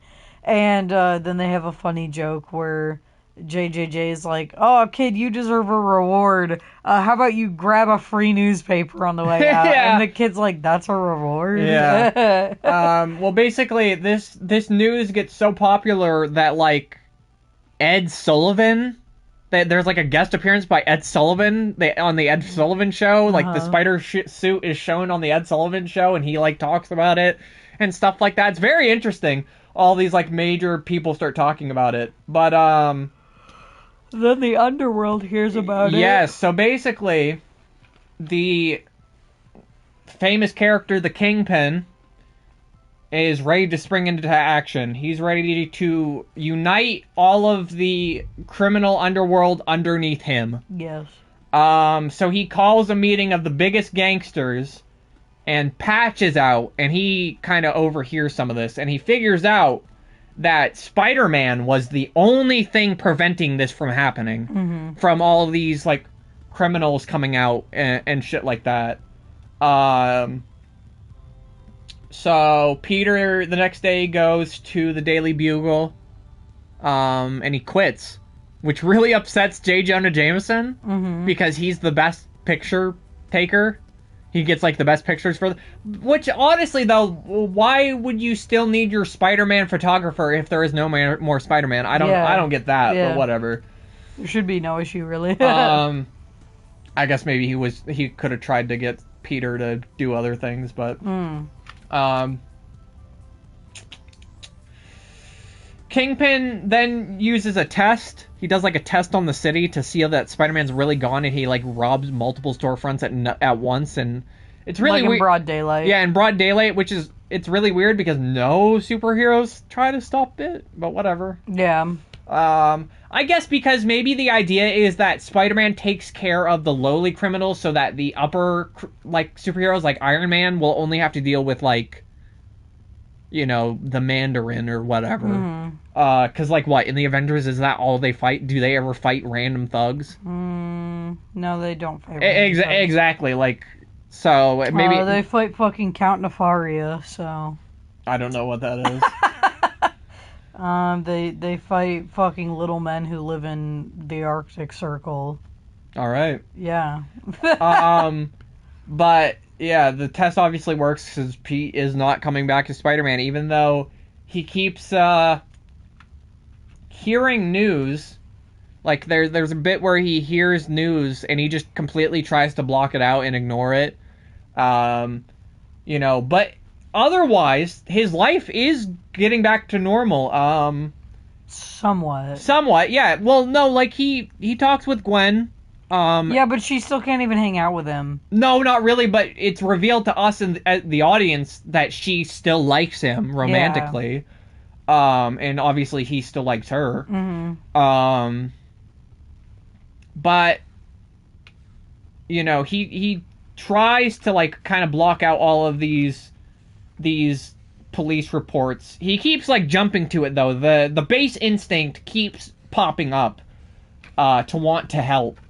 And it gets to a point where he's out just walking, and he hears some old man being terrorized up on a rooftop, and he just springs to action and instantly fucking sprints up the roof, to the roof, like through the wall, or up the wall, and he saves this guy.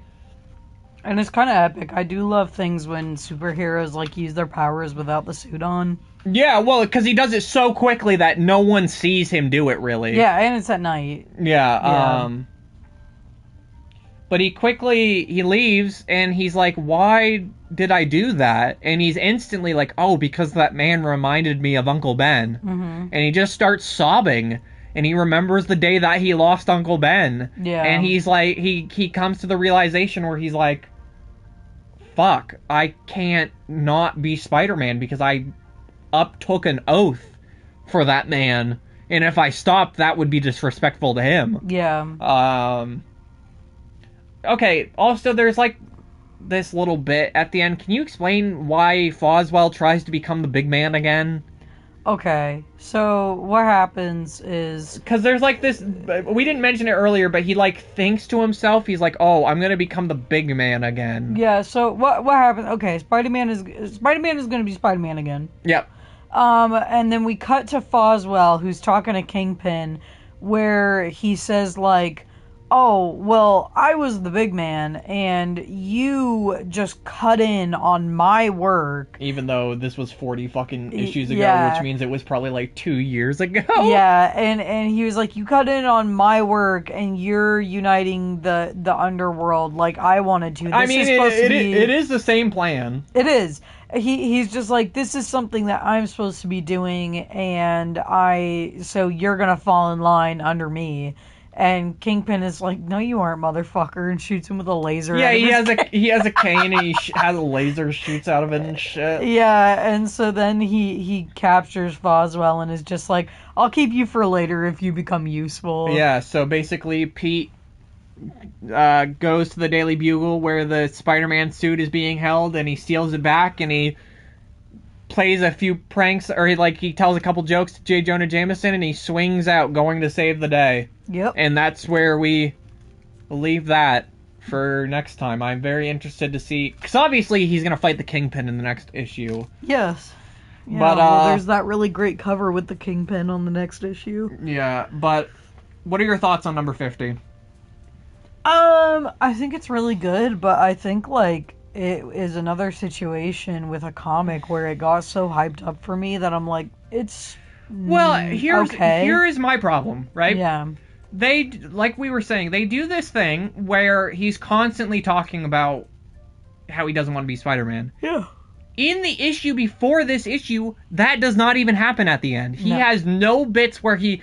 So it's like they're building that up, and then the issue before they decide to spring it off, they forget to remind you that he doesn't like being Spider-Man. You know what I mean? It's just, it feels like it should have been done differently. Like, it should have been maybe a two-parter where it leads up to him quitting. Or something. Yeah. You know? It just feels so quick. And like I said earlier, it just feels like you're like, why are you doing this now? Like, there was so many times you could have done this. Like, why now? Yeah, well, I guess also my problem is that this sort of happened before already, where Spider-Man couldn't really be Spider-Man because...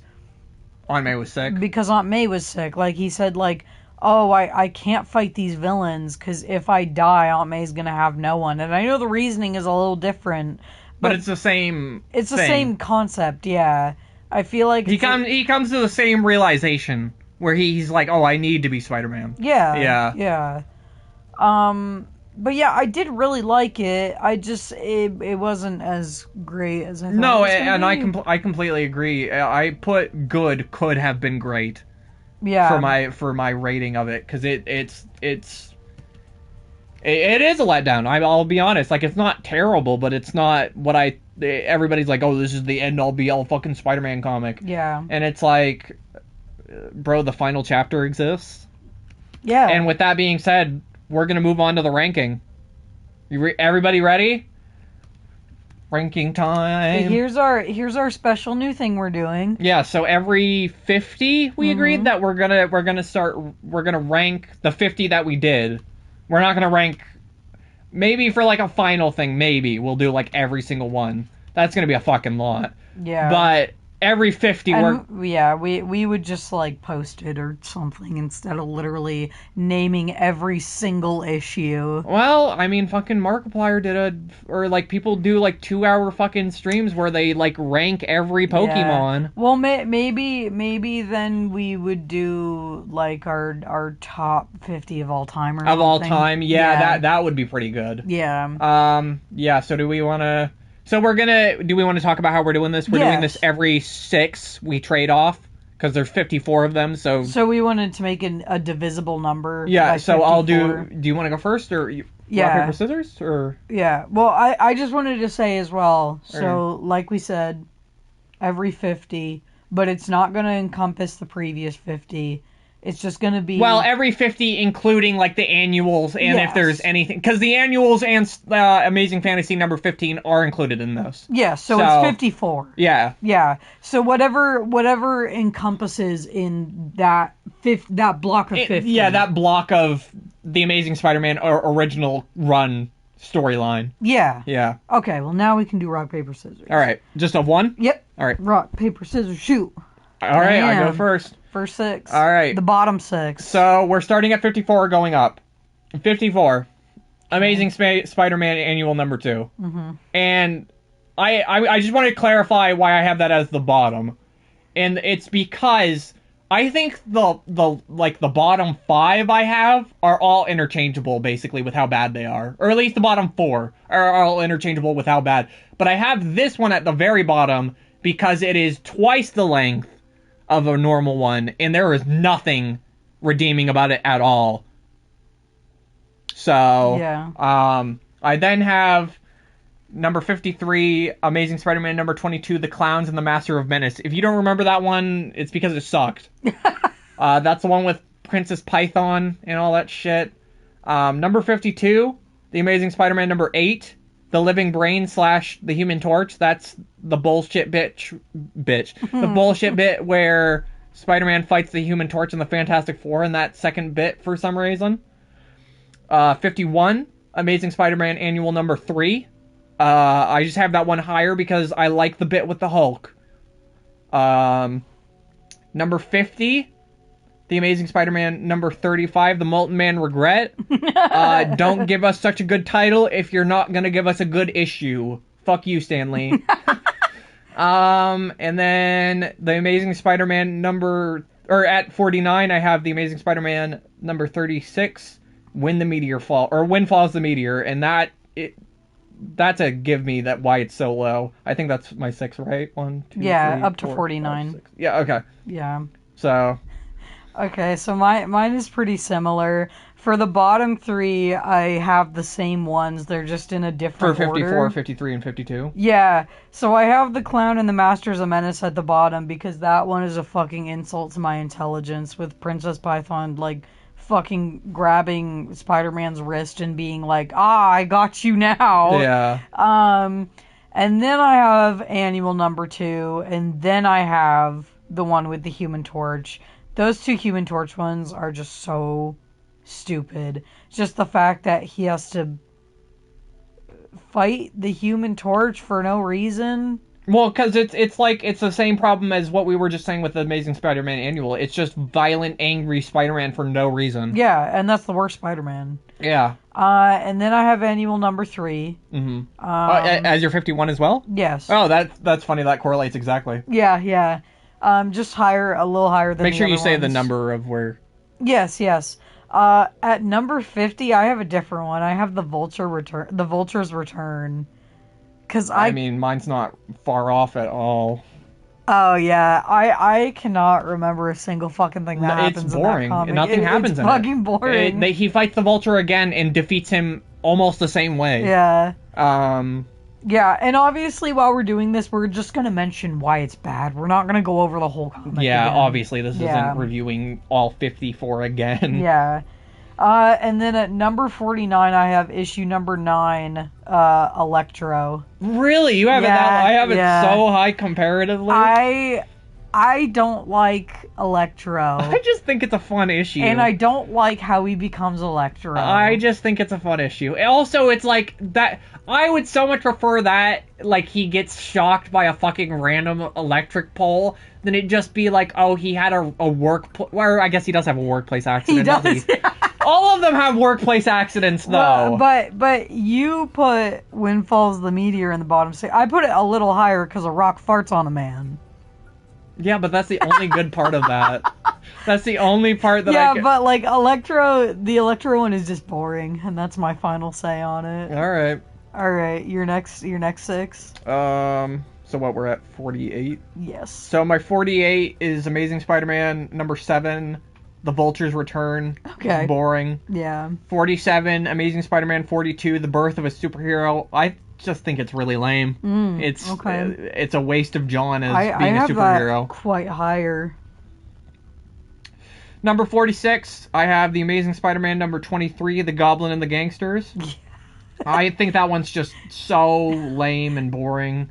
And it's insulting because the Green Goblin is, like, cool, and they make him have this lame fucking story. Well, yeah, he's barely in it. Yeah. Just comparing it to the other Goblin issues that are some of the greatest that we have read, it's just lackluster. Yeah. Completely.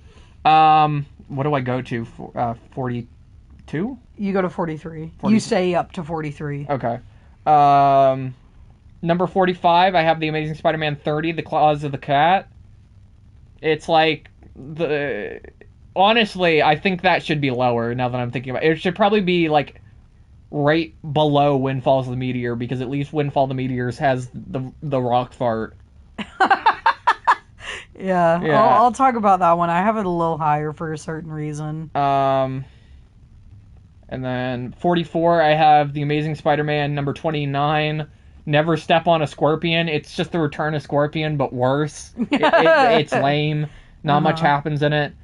And then number 43, The Amazing Spider-Man number 37, Once Upon a Time There Was a Robot. I have this one, like, as high as it is because I like the Norman bits. I like the introduction to Norman. And I like the whole guy getting shot at the end. I like that bit too. Yeah. But your turn. All right, so at my number 48, I have The Molten Man Regrets, so not too far off from yours. Yeah, not too far off. It's just, it's nothing interesting. It's the Molten Man regrets nothing but getting his ass kicked by Spider-Man, so we should call every issue Blank Regrets. A common thing with this ranking is that most of the lower ones are return, like direct sequels, like being like, oh, this character returns.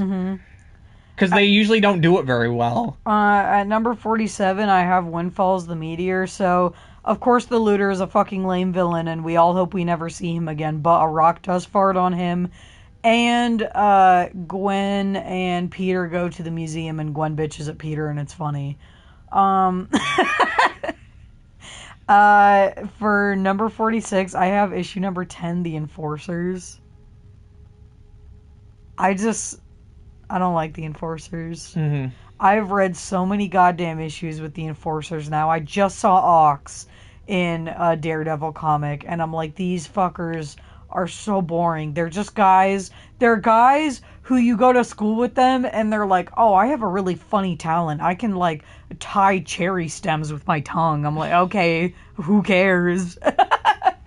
And then at number 45 is issue number 23, The Goblin and the Gangsters. Same reasoning as you. Yeah. At number 44, I have issue number 37, Once Upon a Time There Was a Robot. Yeah. So pretty close. Yeah, mine's 43. I just don't like those robots. I know they have to introduce Norman or whatever with a backstory, but for Professor Strom or whatever, I'm like, who cares? Who cares about him? Yeah. And then for number 43, I actually have issue number 2, The Terrible Tinkerer. Really? You have it that low? Yeah. Interesting. Because I don't like the Tinkerer, and I don't like that it's so ambiguous about, like, is the Tinkerer supposed to be an alien or something? Yeah, true. Also, he hasn't shown up at all, so it's just, like, one of those things that, like, doesn't... Yeah, and they leave it on a cliffhanger where the Tinkerer says something like... I'll be back. And... Yeah, he says, like, oh, they'll never find out who I really am or whatever, and I'm like... Because there's that scene where he turns around and he takes off a mask. Yeah. And it's like, dude, that was 48 issues ago. Yeah, like, if they decide to actually wrap that up at any point, I'm not going to care. Like, who the fuck... I don't give a shit who the Tinkerer is at this point. Yeah. So that's why that's so low. Yeah, I'm just going to check the audio real quick to make sure that we're just still going good. Okay. So... We're on... You go up to... 42 to 37? Yeah. Alright, so I have at 42, The Amazing Spider-Man number 10, The Enforcers. I have a pretty low too, so... Number 41, I have The Amazing Spider-Man number 19, Spidey Strikes Back. That's the one with him fighting Sandman after being able to fight from hiding from Aunt May. It's lackluster comparatively to like Man on a Rampage. What's that one called? The one that we literally just talked about. From the Depths of the Fall or whatever. Yeah. Depths of Defeat. From the Depths of the Defeat. It's like one of those comeback issues where it's just very lame comparatively. Mm-hmm. Number 40, Amazing Spider-Man 26, The Man in the Crime Master's Mask. I don't care for the Crime Master shit at all, really. And then 39, I have Spider-Man 27, Bring Back My Goblin to Me, which is, I just think they're of the same quality because it's a two-parter. Yeah, we have very different opinions of those. Yeah. 38, I have Amazing Spider-Man number 2, The Vulture / The Terrible Tinkerer. I think it's enjoyable. I like the first Vulture outing. I think it's fun. Mm-hmm. It's like the first big villain that he kind of fights or whatever. So that's fun. Terrible Tinkerer. Yeah. It might be lower, honestly. That's the problem with always making these lists is when you like now presenting it, I'm like, oh, should that be lower? Probably though.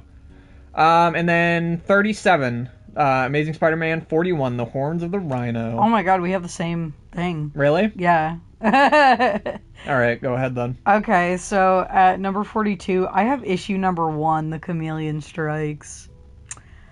Just because it's a thing where if I don't like the villain, I really don't like the comic all that much.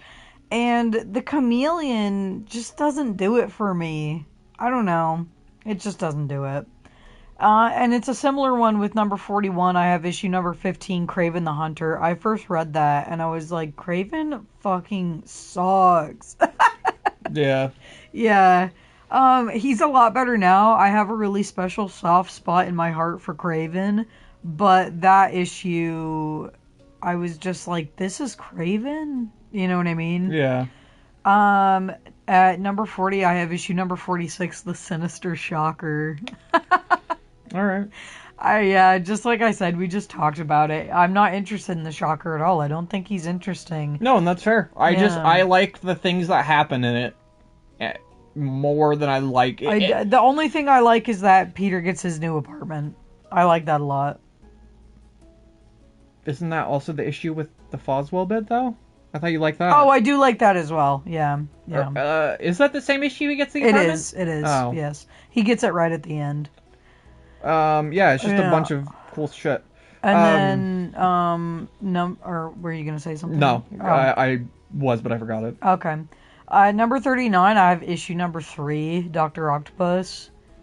Just because, like, I think Doc Ock is cool, but I think he will become cooler. I think he will become cool. Yeah. His design isn't very good in the beginning, and it's like, the story is, I know it's somewhat what Doc Ock's story is, but it's just kind of lame, and then they introduce the thing where, like, the arms can come off of him and stuff, and I just don't like that. I'm not endeared to Doc Ock yet. Yeah. At number 38, I have number 19, Spidey Strikes Back. Yep. I just think you have such a good setup in the comic before, and it's like... Yeah, I have that one so much higher. Yeah, and it's like, the fight is fine. It's okay. Yeah. And then at number 37, I have the Horns of the Rhino. I didn't like the Rhino that much. Again, I have to connect with the villain. And, I don't know, just the stuff with John Jameson wasn't really doing it for me. I was like, I don't care about these fucking spores on him. No, I mean, I like John, so I was kind of more endeared, I guess. Yeah. All right, my turn? Yep, and you're going to go up to 31. 36 to 31? Yeah. Okay. 36, I have Amazing Spider-Man 15. I have Kraven the Hunter. Just a kind of lame outing for a character that becomes better. Number 35. This might be a little bit controversial because I did like it a lot, but it's just, when I was doing it, it just seemed right. Amazing Spider-Man number 31, If This Be My Destiny. It's the setup to the final chapter and Man on a Rampage, but I think, like, some of the other stuff is just better. Mm-hmm.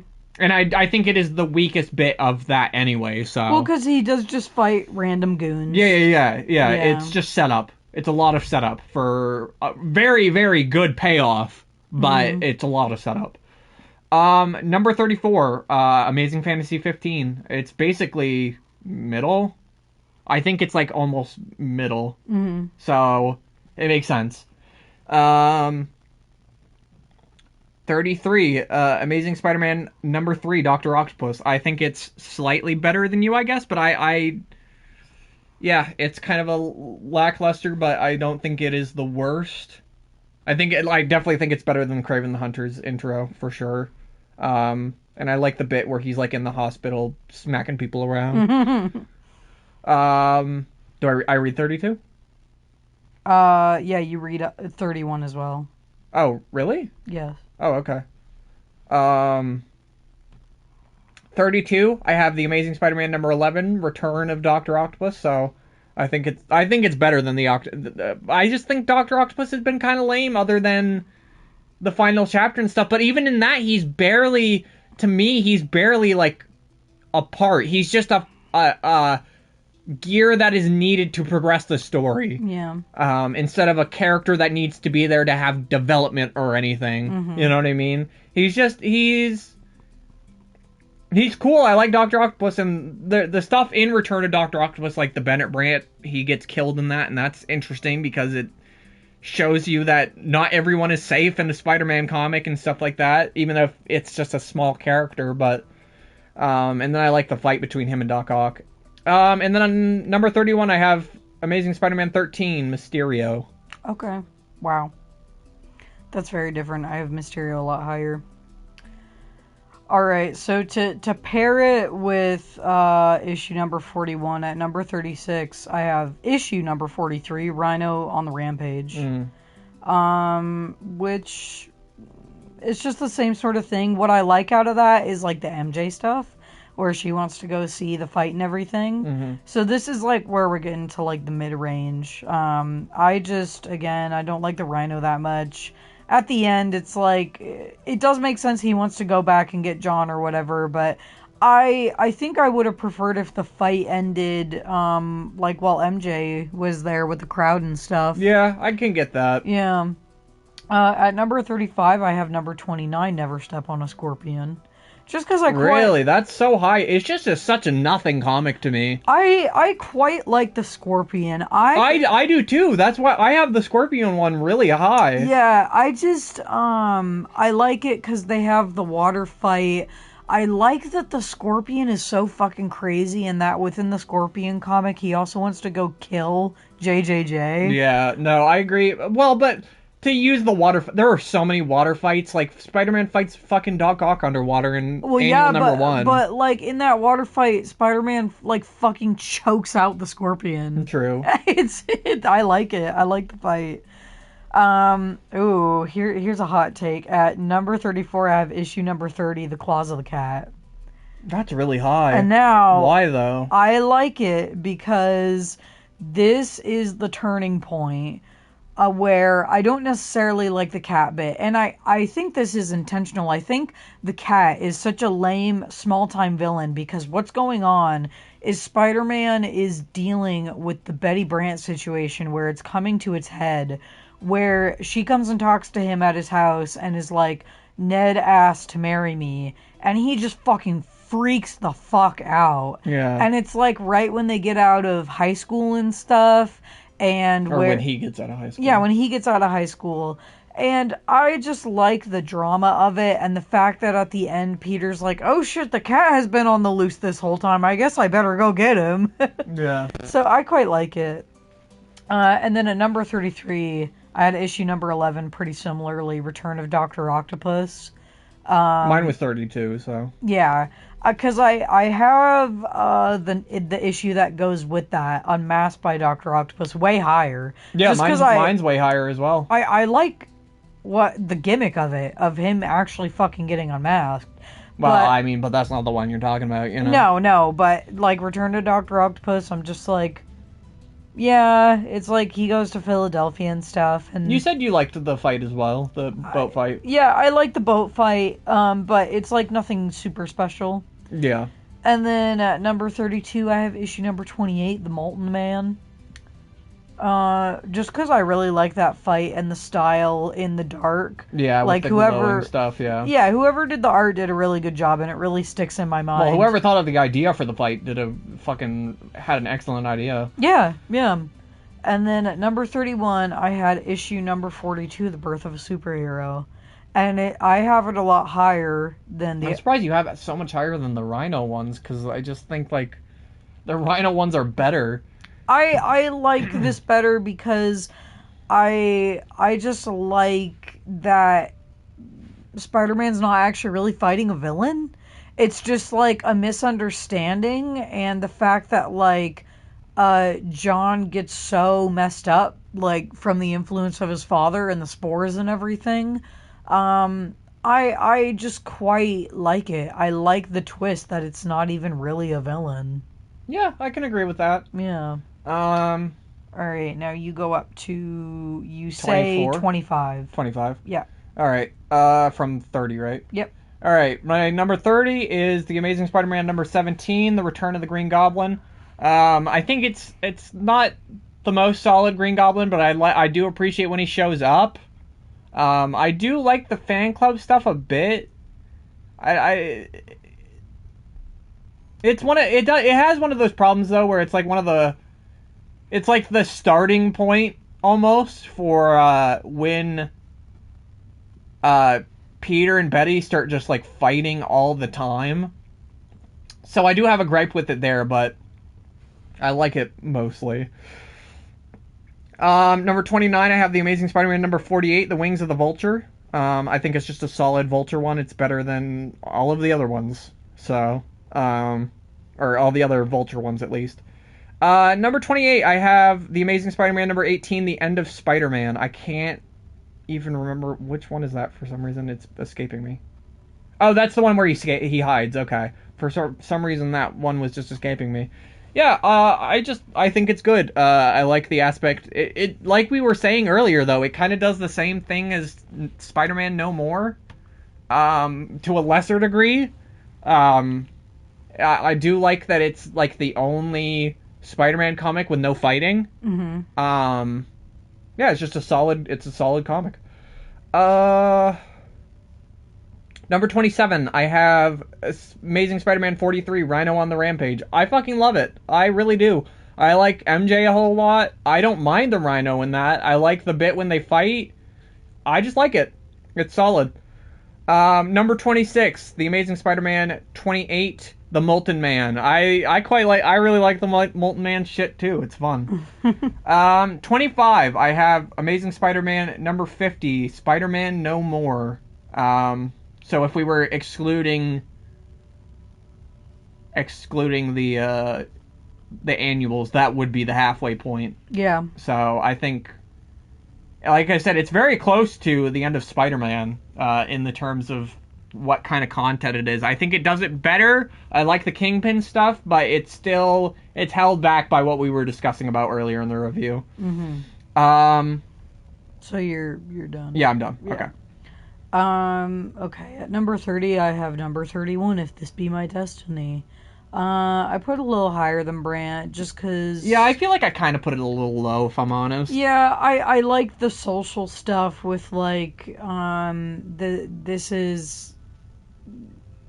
Like, it doesn't matter, the stupid goons or whatever, and the master planner. It's, like, interesting. You're like, ooh, who's the master planner? That's why I put it lower. Just because, like, the goons, they're just, like, dudes in purple, and you never even see the master planner or have an idea of who he is until the next issue. But Aunt May gets really fucked up in that one. She gets really sick. Yeah. At number 29, I had number 44, Where Crawls the Lizard. Yeah, I mean, I like this lizard one. I have to remember, though, is it the starting one or the other one? Spidey Smashes Out is the second one. Oh, okay, yeah. Where he beats the shit out of the crocodiles. I like it.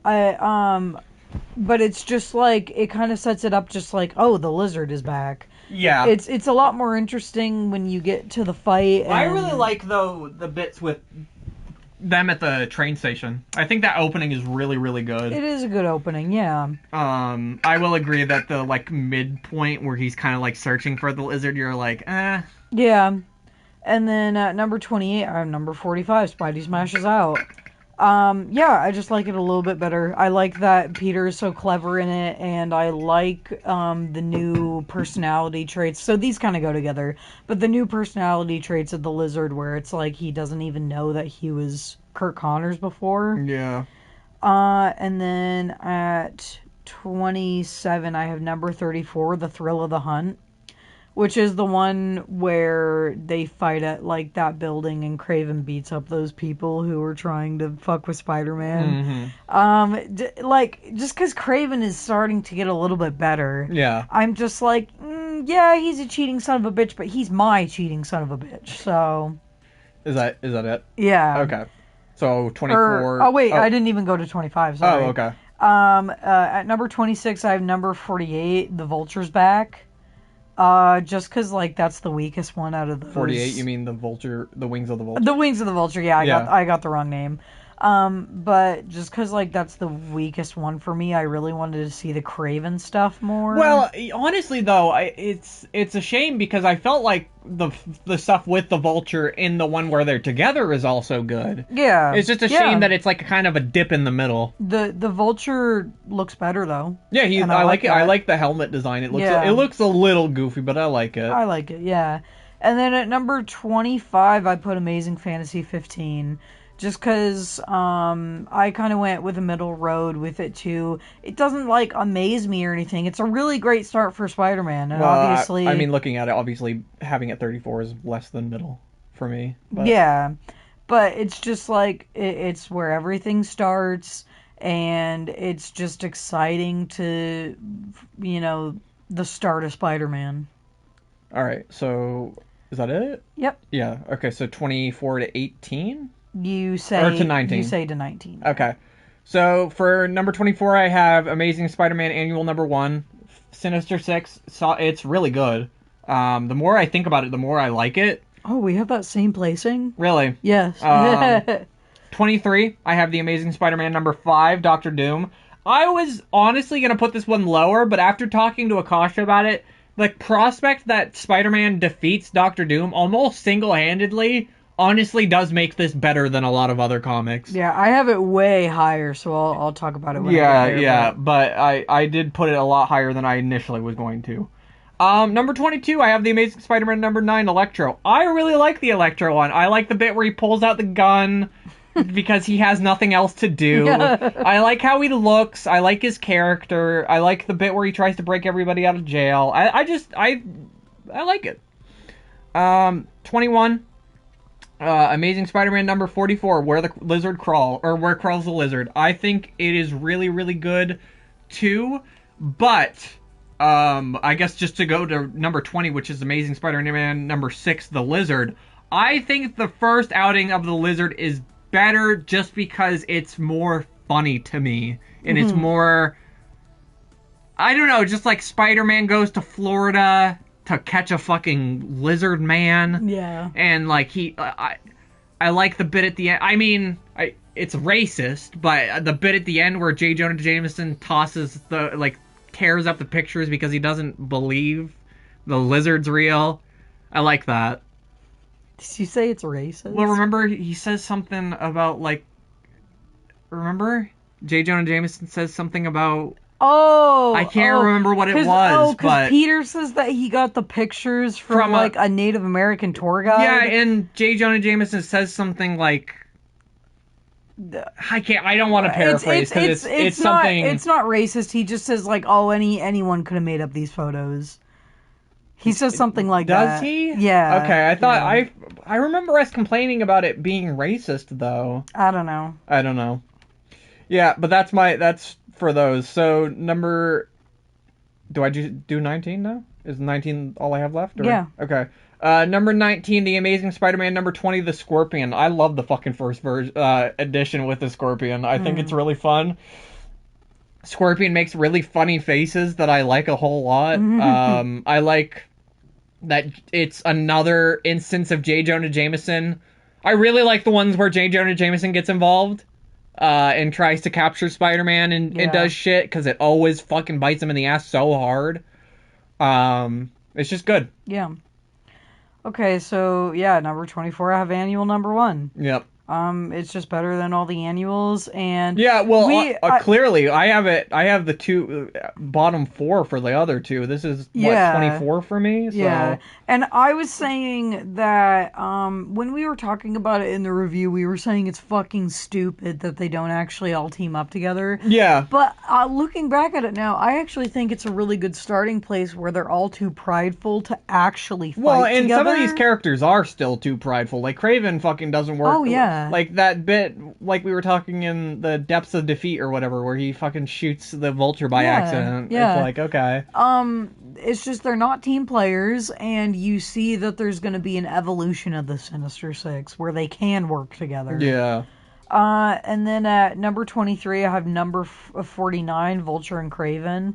I just really like it. Kraven is so fucking hot-headed. He's like, I gotta go waste my time beating up the Vulture. And it's just a really cool fight, like I was just saying, because we just did their fucking review. Yeah. Oh, now this one's really different.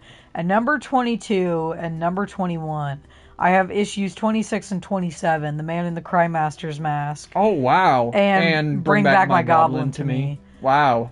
I think that these two issues are good steps towards when we're gonna see the crescendo of the Green Goblin. And I like that there's like a dynamic. Like the Crime Master is just like bullshit. It's whatever. Who cares about the Crime Master? I like though that there's a dynamic with the Green Goblin where he thinks he can make these deals and then wiggle out of them, and they do the thing where they reveal their identities to each other, so that's like giving more weight to the story, because it's like at the end the Crime Master gets fucking owned to death by the Green Goblin. He gets sniped so that his identity can't be revealed. And in these ones, in Bring Back My Goblin to Me, or no, in The Man in the Crime Master's Mask, the Green Goblin even defeats Spider-Man. Yeah. He just flat out does. Yeah. So that's why I really like those ones. And then another Goblin one. At number 20, I have number 17, The Return of the Green Goblin. You have that a lot higher than me. Yeah, I actually really liked the fan club meeting, and it's actually finally a good interaction between Torch and Spider-Man, where... I will give you that as well. Yeah, we discussed that all the other interactions between them are usually shit. Yeah, and it's like, yeah, they get in each other's way at the end, but it's like that's what would happen. It's like a good-natured thing, like, oh, they're both big-headed and they're gonna get in each other's way in the fight. And then the Green Goblin just fucks off because he's like, I don't want to fight the Human Torch. Yeah. And then at number 19, I had number 6, The Lizard. I think maybe in the review we suggested that these ones with the Lizard were maybe better, but I just do have a little soft spot in my heart for, like, Peter doing the stupid thing of going to Florida, and, like, Billy in the swamp, like, with the Lizard, like, yeah, that's what I'm saying. I just really like it. It's fun. It's very fun. It is very fun. I just, obviously in these ones, like, Peter's a little cleverer, and the Lizard obviously looks better, but I think that issue of the Lizard has a soft spot in my heart. Yeah. Yep, so... my turn? Yep, now you go... 18 to 13? Yep. Alright. Number 18, I have Amazing Spider-Man 45, Spidey Smashes Out. That's the one... I just think it's the best Lizard comic. Because it's like his master plan is like trying his hardest. They're on a train. It's just cool. It's a cool fight.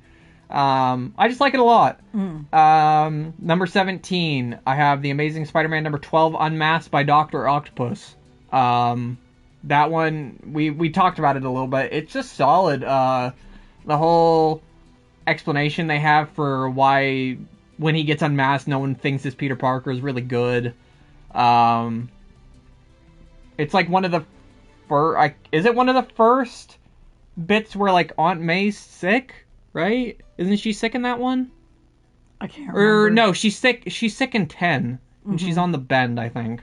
Whatever. Either way, it's just I really like the fight. I like that whole bit. Number 16, I have The Amazing Spider-Man number 34, The Thrill of the Hunt. I really like the fight between him and Kraven at the end.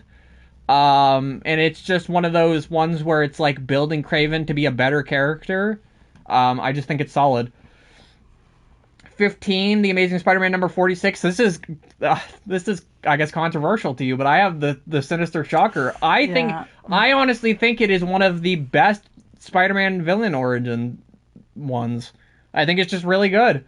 It has a lot of really cool moments in it. And yet again, like I said, I don't think the Shocker himself is the best villain, but just for it being a villain origin story comic, it is better than a lot of them. It's better than the Kraven the Hunter one, at least to me. And stuff like that. Number 14, I have The Amazing Spider-Man number 47, In the Hands of the Hunter. This is the best Kraven one. Same thing. Yeah, it's the best Kraven one.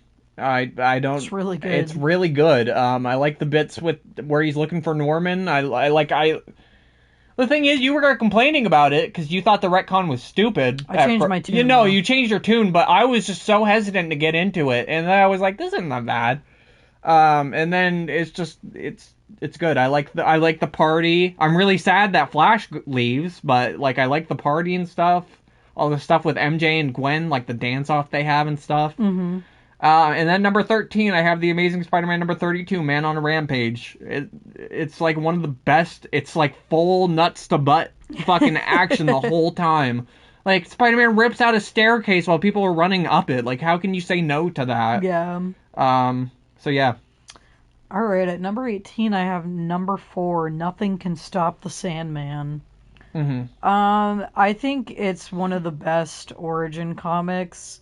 Of course, there's the stupid thing where it's like Sandman is walking on a beach or whatever. Or...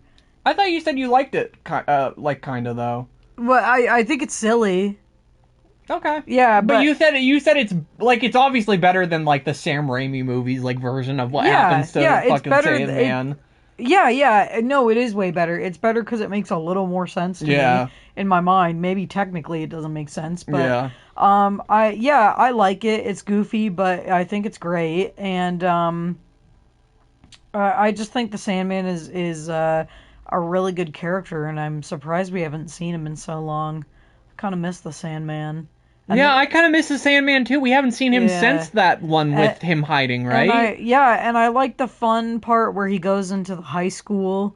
He's like, I can hide in the high school. Yeah, and he's like, I want a diploma. I forgot about that. He tries to beat up the principal because he wants him to give him a diploma and he won't do it. Yeah. So that's why I have that one so high. I have it even higher, so. At number 17, I have issue number 21, The Beetle.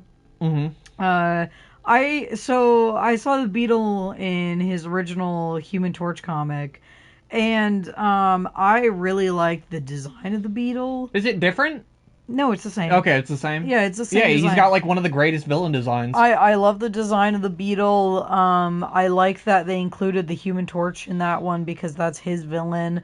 I like the stupid bullshit where Peter's like, I'm gonna go seduce Doris. Well, the thing is, we complain about angry, violent Spider-Man, but in that issue, they do it in such a way that it makes sense that it's just like him being a dickhead teenager. It's him being passive-aggressive. Yeah, and it works really, really well. Mm-hmm. At number 16, I have issue number 20, The Scorpion. Holy, you got that one high. Yeah, I really like the introduction of the Scorpion. Again, I like his character being fucking nuts. Yeah. I like that this man is like... Wait, you said 16. I guess mine's 19, so... Oh, yeah. So mine's not that different. I said... I was thinking, this man is fucking nuts where he just goes into a lab. He's like, do whatever to me as long as I get $10,000. I don't give a shit. I'm like, okay. True. And the fact that a man dies in that comic. Oh, yeah, that the Scorpion fucking kills the guy who made him. Yeah. At number 15, I have issue number 18, The End of Spider-Man. I have that way higher than you. Yeah. I just like the prospect of Spider-Man being forced to not fight.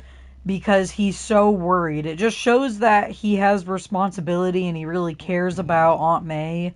And I like that what comes of that, where everybody's like, oh, Spider-Man's a fucking coward now. Yeah. Yeah. And then at number 14, I had number 47, In the Hands of the Hunter. I'm beginning to fucking love Kraven. He's great. No, he is becoming one of my favorites as well. Well, it's interesting because I kind of like the Lizard quite a bit now too. I was pissy about the retcon at first, but then I was like, this is actually kind of good, and I like that. Well, because it's a retcon that doesn't affect anything that really happened in the comic. And I like that Kraven has principles. He's principled. Yeah. Even if he's a fucking cheater. Yeah, a cheating principal. Yeah. And then at number 13, I have number 12, Unmasked by Dr. Octopus. I just love the cleverness of, like, Peter being sick and nobody fucking thinks that it's Spider-Man. Yeah. And Dr. Octopus gets fucking pissed. Yeah, he gets so embarrassed. He's like, really? I just fought a child? Yeah. So now you go up to Well, no, 7. no. Did you do 13? I did. That was 13. Oh, that was your 13? Yep. Okay, I go up to 7? Yep.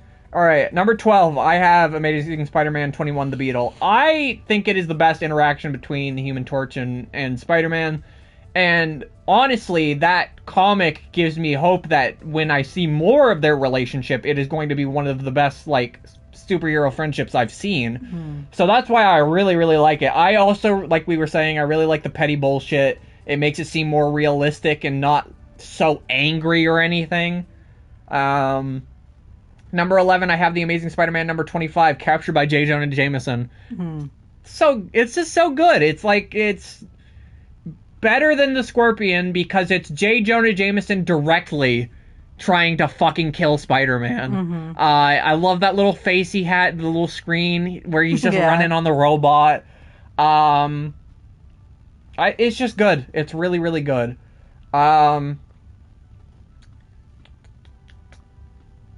Number 10, I have The Amazing Spider-Man number 49, From the Depths of Defeat. It's a great three-way battle.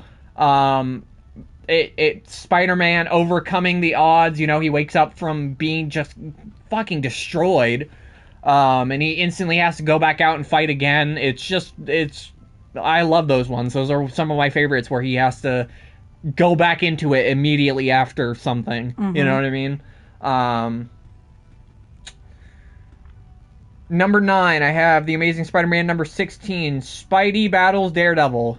I mean, I don't like the Ringmaster. I'll give it that. I do not like the Ringmaster quite a bit, but I like Matt Murdock so much that this fucking one has to be in my top 10. He's so handsome, you just got to put him in the top 10. Yeah. I'm really, by the way, on that note, I'm really liking the Daredevil comics so far. Yeah, they're getting better. Yeah. Because you were saying those were, like, some of your least favorite. They introduced some really crazy good villains, like the Owl and stuff. He's just like a big man who looks like an owl who can fly. What do I got it in? Number 7? Yes. Okay. Yeah. Number 8, I have Amazing Spider-Man number 38, Just a Guy Named Joe. I'm gonna be honest, I wanted to have this one higher. I honestly thought this was gonna be in my top, like, 5, but just the ending of it. The ending of it is too fucking cynical. Okay. For me. For how, like, hopeful the idea of that comic is, it's way too cynical the way it ends. With Peter being a dick. With Peter just being an absolute asshole. But yeah, it's such a good comic. I love Joe. Yeah. I stan Joe. Yeah. Number 7. Now, I guess this is controversial because you're so low. Amazing Spider-Man number 1. Spider-Man Freak Public Menace / The Chameleon Strikes. Bro, it's the first time you meet Spider-Man. Dude, he meets the Fantastic Four. It's just so good. I don't know. I am a personal big fan of this. I like the Chameleon in it. I think he's so weak in the Kraven the Hunter one, because he just is Kraven the whole time. It's just, I like when he meets the Fantastic Four, because I like what the Fantastic Four have to say about him at the end, because it's like, it gives you this idea of what's to expect next, you know what I mean? Like, the Fantastic... I mean, I didn't read the comics, but it's like the Fantastic Four has been established as these heroes, and they're wondering how great this man is going to be. You know, it's really good. Okay. That's fair. Yeah. Okay, well, at number 12, I have number 25, captured by JJJ. Really? Is that the same? No, it's not nearly the same. No. But it's one off. Yeah. Yeah. It's just fun. It's like, so fun. Yeah, I think about that one and I'm like, I'm gonna remember that one for a really long time. Fucking his face on the stupid robot. Yeah. And the stupid ruse he pulls where he puts the suit, like, in the grasp of the robot and then gets away. Which is fucking stupid. It's so stupid. It's so stupid. But you read it at the moment and you're just like, man, that is so clever. You just pranked the shit out of J. Jonah Jameson. And then at number 11, I have number 50, Spider-Man No More. Whoa, really? You said you didn't even care for that one that much. That is so much higher than mine. No, I didn't say I didn't care for it much. I said I thought it was really good, but not as good as I expected. This is like my equivalent of, like, reading The Killing Joke, and if people were like, oh, The Killing Joke should be, like, your number one comic, and I'm like, it's probably, like, number 20 or something, you know what I mean? Like, it's still good, but I don't think it's, like, the greatest. I do still really like it, though. I like that...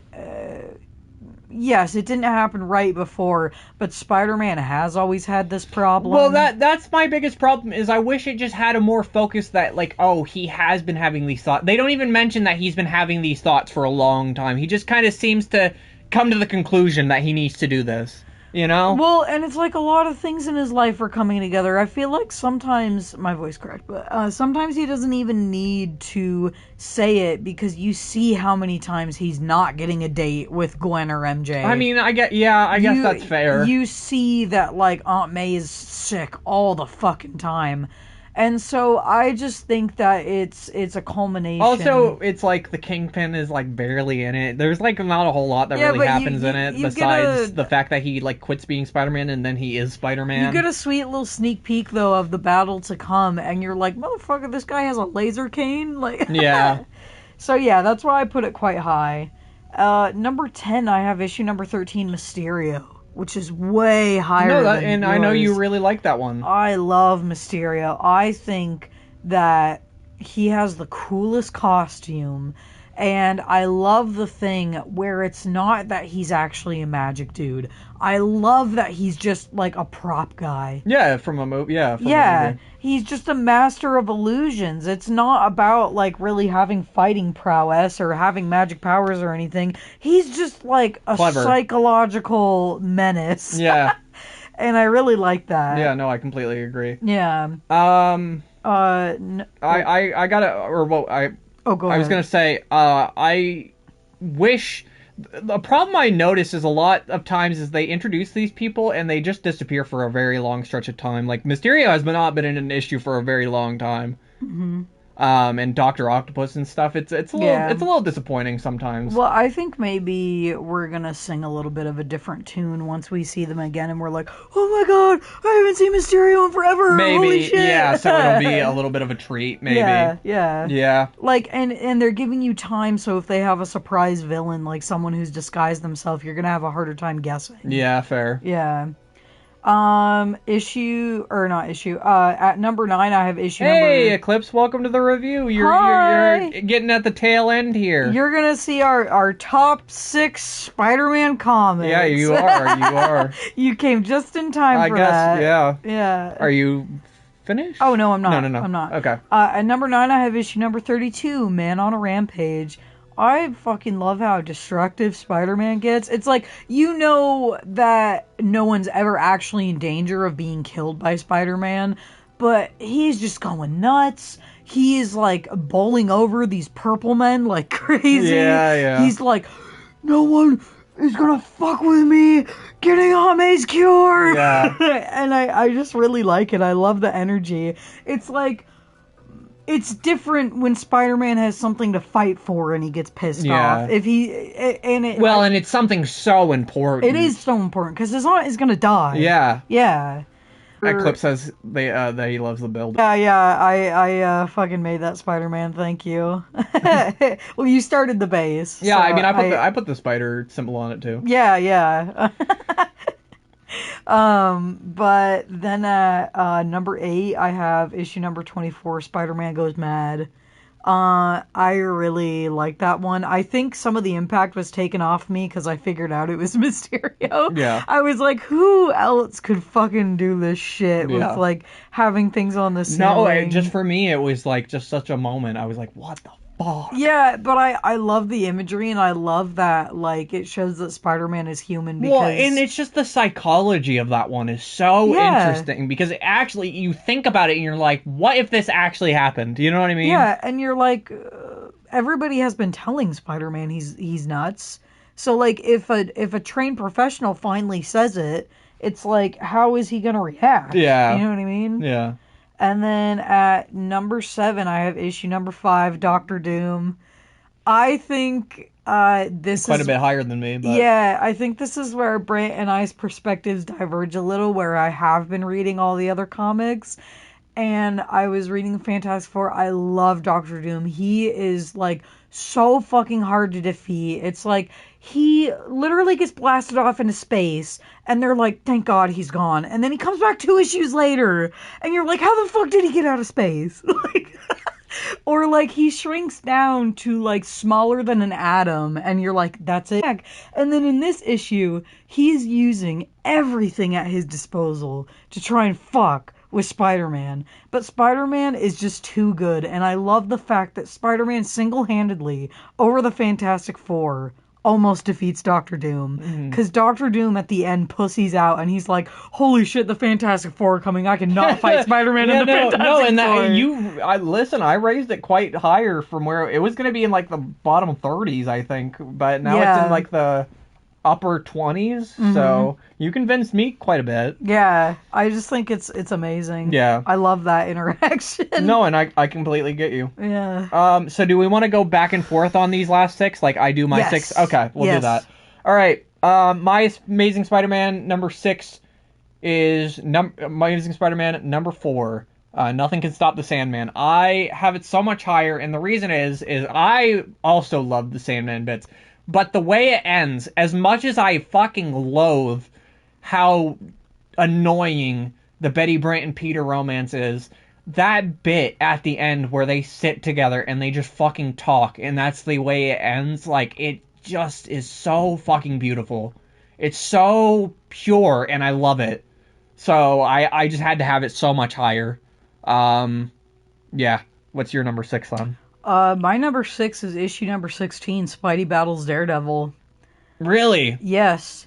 I love that interaction, and I think it sets up a very long relationship between the two. Between him and Daredevil? Yeah, where they are going to I was kind of... Because they were, like, in these recent ones, been talking about Daredevil, and they were like, oh, Spider-Man showed up in Daredevil number 23, and I'm like, do I want to just read Daredevil? Yeah, and Daredevil's really good, and it's hard not to put it up there because I just really like Daredevil. I was kind of fucking complaining about him before. Yeah. But... Well, no, that's the thing with these Marvel comics is that these characters change, whether it's slightly or dramatically, you know what I mean? Yeah. So...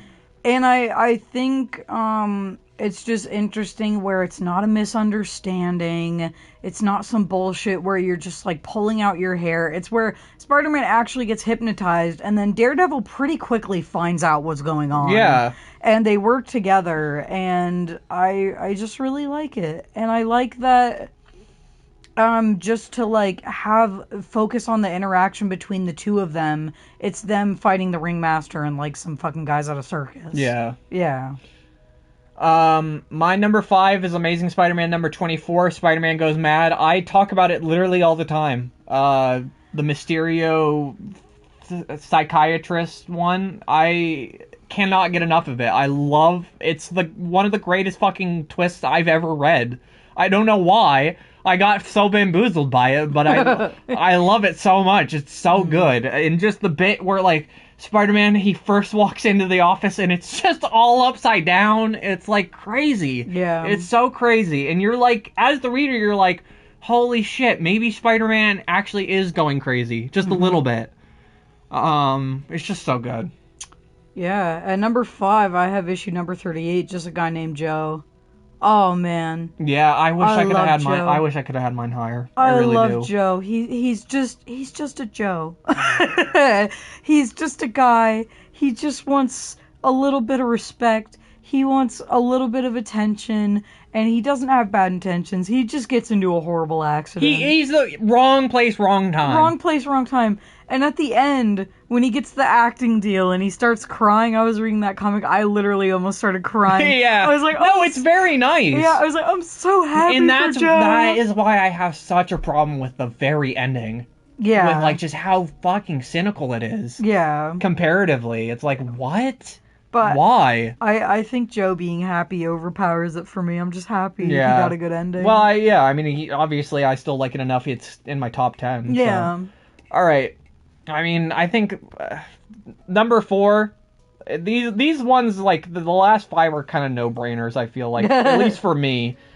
Number 4, The Amazing Spider-Man 14, The Green Goblin. The first one with the Green Goblin, where the Hulk shows up. Fucking masterclass. Fucking solid all the way through. We have the same top 4, just all switched up. Really? Yeah. I'm looking at yours, I'm like, they're just all switched up. It's just the first one with the Green Goblin, it's a fucking banger and a half. That's why I have some, like, the other ones so low, like the one with the Crime Master, because it's just not up there with these ones for me.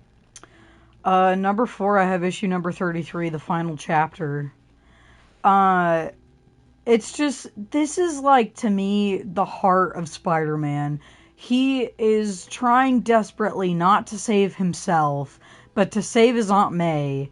And he's going to great lengths, like, fighting, like, hundreds of guys and fighting Doc Ock. He, like, gets fucking pushed through a fucking, like, river. It's, like, crazy. And it's, like, I was reading the beginning of it, where he's trapped under all the rubble, and I'm like, this is where that moment in Homecoming. From Homecoming comes from. Where he's left in the rubble. Yeah. Absolutely. And I'm like, absolutely. I can feel, like, the emotion of, like, this is an impossible task, but I must do it. Yes. Yeah. And I think it's really great. And, yeah, that's it. All right. Number 3. The Amazing Spider-Man 39, How Green Was My Goblin? That's obviously the one where the Green Goblin figures out who Spider-Man is. It's just, like, the Green Goblin is so fucking evil. And I love it. The fight outside of Aunt May's house it's short, but it's fucking sweet as fuck. And just that reveal. I mean, we already knew it of, like, Norman well, obviously we already know Norman is the fucking Green Goblin, but just, like, the fact that he does it just to fuck with Peter. Yeah. Like, it's, like, he's such an asshole. He is. And it's just so good. Yeah. Alright, at number 3, I had, issue number 14, The Green Goblin. Yep. Yeah. It's just that added addition of the Hulk in there. Yeah, I think if the Hulk was not there, it would be lower. The motherfucker just wants to be left alone, and then all of a sudden 5 assholes just waltz into his cave. Just waltz into his cave. One has literal bombs on it. And it's just a really great introduction to the Green Goblin. It really is. Because they set that thing up where it's like, who is this? And we get this whole thing where we get the mystery of who the Green Goblin is long before we even meet Norman, which leads me to believe, and I'm sure it's true, that they had a lot of this Goblin stuff planned out way ahead. Maybe. Therefore, they had a lot of stuff with Harry and Gwen and stuff planned ahead. Well, maybe. You could be absolutely correct. And I just think that's really admirable, and I think that the only thing that is stupid in that comic is Green Goblin's stupid broom glider. Yeah. That it's an actual witch's broom. Yeah, I mean, it gets destroyed, so don't worry about it. Yeah, that's good. He'll get his original glider the next time we see him. Yeah. Alright, last two. Number 2, Amazing Spider-Man number 40, Spidey Saves the Day. This is where he fights the Green Goblin right after. It's like, you get this great fucking backstory. It's the greatest backstory of all of the supervillains, I gotta say. Yeah. It's got the most depth to it. Well, because it's like, Peter, it has ties to Spider-Man. Yeah, it has ties, well, not to ties to Peter, Parker, yeah, to Peter. It's just like, it's a culmination of so many things, and it's so fucking perfect. And just like, I think I said it when we were reviewing it, like, it feels like they meant to make it so perfect, because the Green Goblin, like, throws all of his shit at Peter. Yeah. You know what I mean? It's just so good. It's so good. I can't say anything else besides this is, like, perfect. It's fucking good. Yeah. At number 2, I had issue number 39, How Green Was My Goblin, which the only thing wrong with this issue is the title. It's a fucking awful title. we were doing this list last night. Brent was like, I don't even want to type it out. Well, it's so stupid. We weren't doing the list last night. We've been doing it for the week. I was finishing my list. Don't get it twisted. We aren't doing this last minute. No, but you were just putting the finishing touches. You were like, I don't even want to fucking type out. Yeah, because I thought the title was just Spidey and the Green Goblin, which is an inherently better title. But it's just so nefarious. Because from the beginning, you know what's happening, and the suspense builds up where you're like, no, Spidey, don't do it. When he changes in that alley, yeah. And it's like he's going through this fight with all these stupid goons. It's just a shocker, too, because you're kind of thinking, you're like, are they really gonna, like, make the Green Goblin figure out who Peter Parker is this quickly on? Yeah, and they do. Yeah. And it's just like even more tension building up. Bro, it's the most perfect two-parter we've read. Yeah, like there's nothing else to say. There's even more tension building up even after he figures out that it's Peter, because he goes to the Daily Bugle, and it's like this long walk back home. Yeah, yeah. So Peter doesn't even know. Yeah. All right, I guess number 1. Mine's Amazing Spider-Man 33, the final chapter. I think it is. Spider-Man. It is the most Spider-Man comic that could be consumed. It is baseline Spider-Man shot into my veins. It's got action. It has heart. It has fucking morals. It has everything. Like, that fucking fight scene when he gets out of that fucking ravine and there's all those guys and he fucking fights them so hard that he doesn't realize the fight is over. Yeah. Like, that sent goosebumps down my spine when I fucking read that. It's just... It's another culmination, you know what I mean? Because it's like, it's got this drawback from the 10th issue with the radioactive poisoning of Aunt May and all that. It's just so much crazy shit. It's perfect. I honestly believe that the final chapter is the most Spider-Man comic we have read.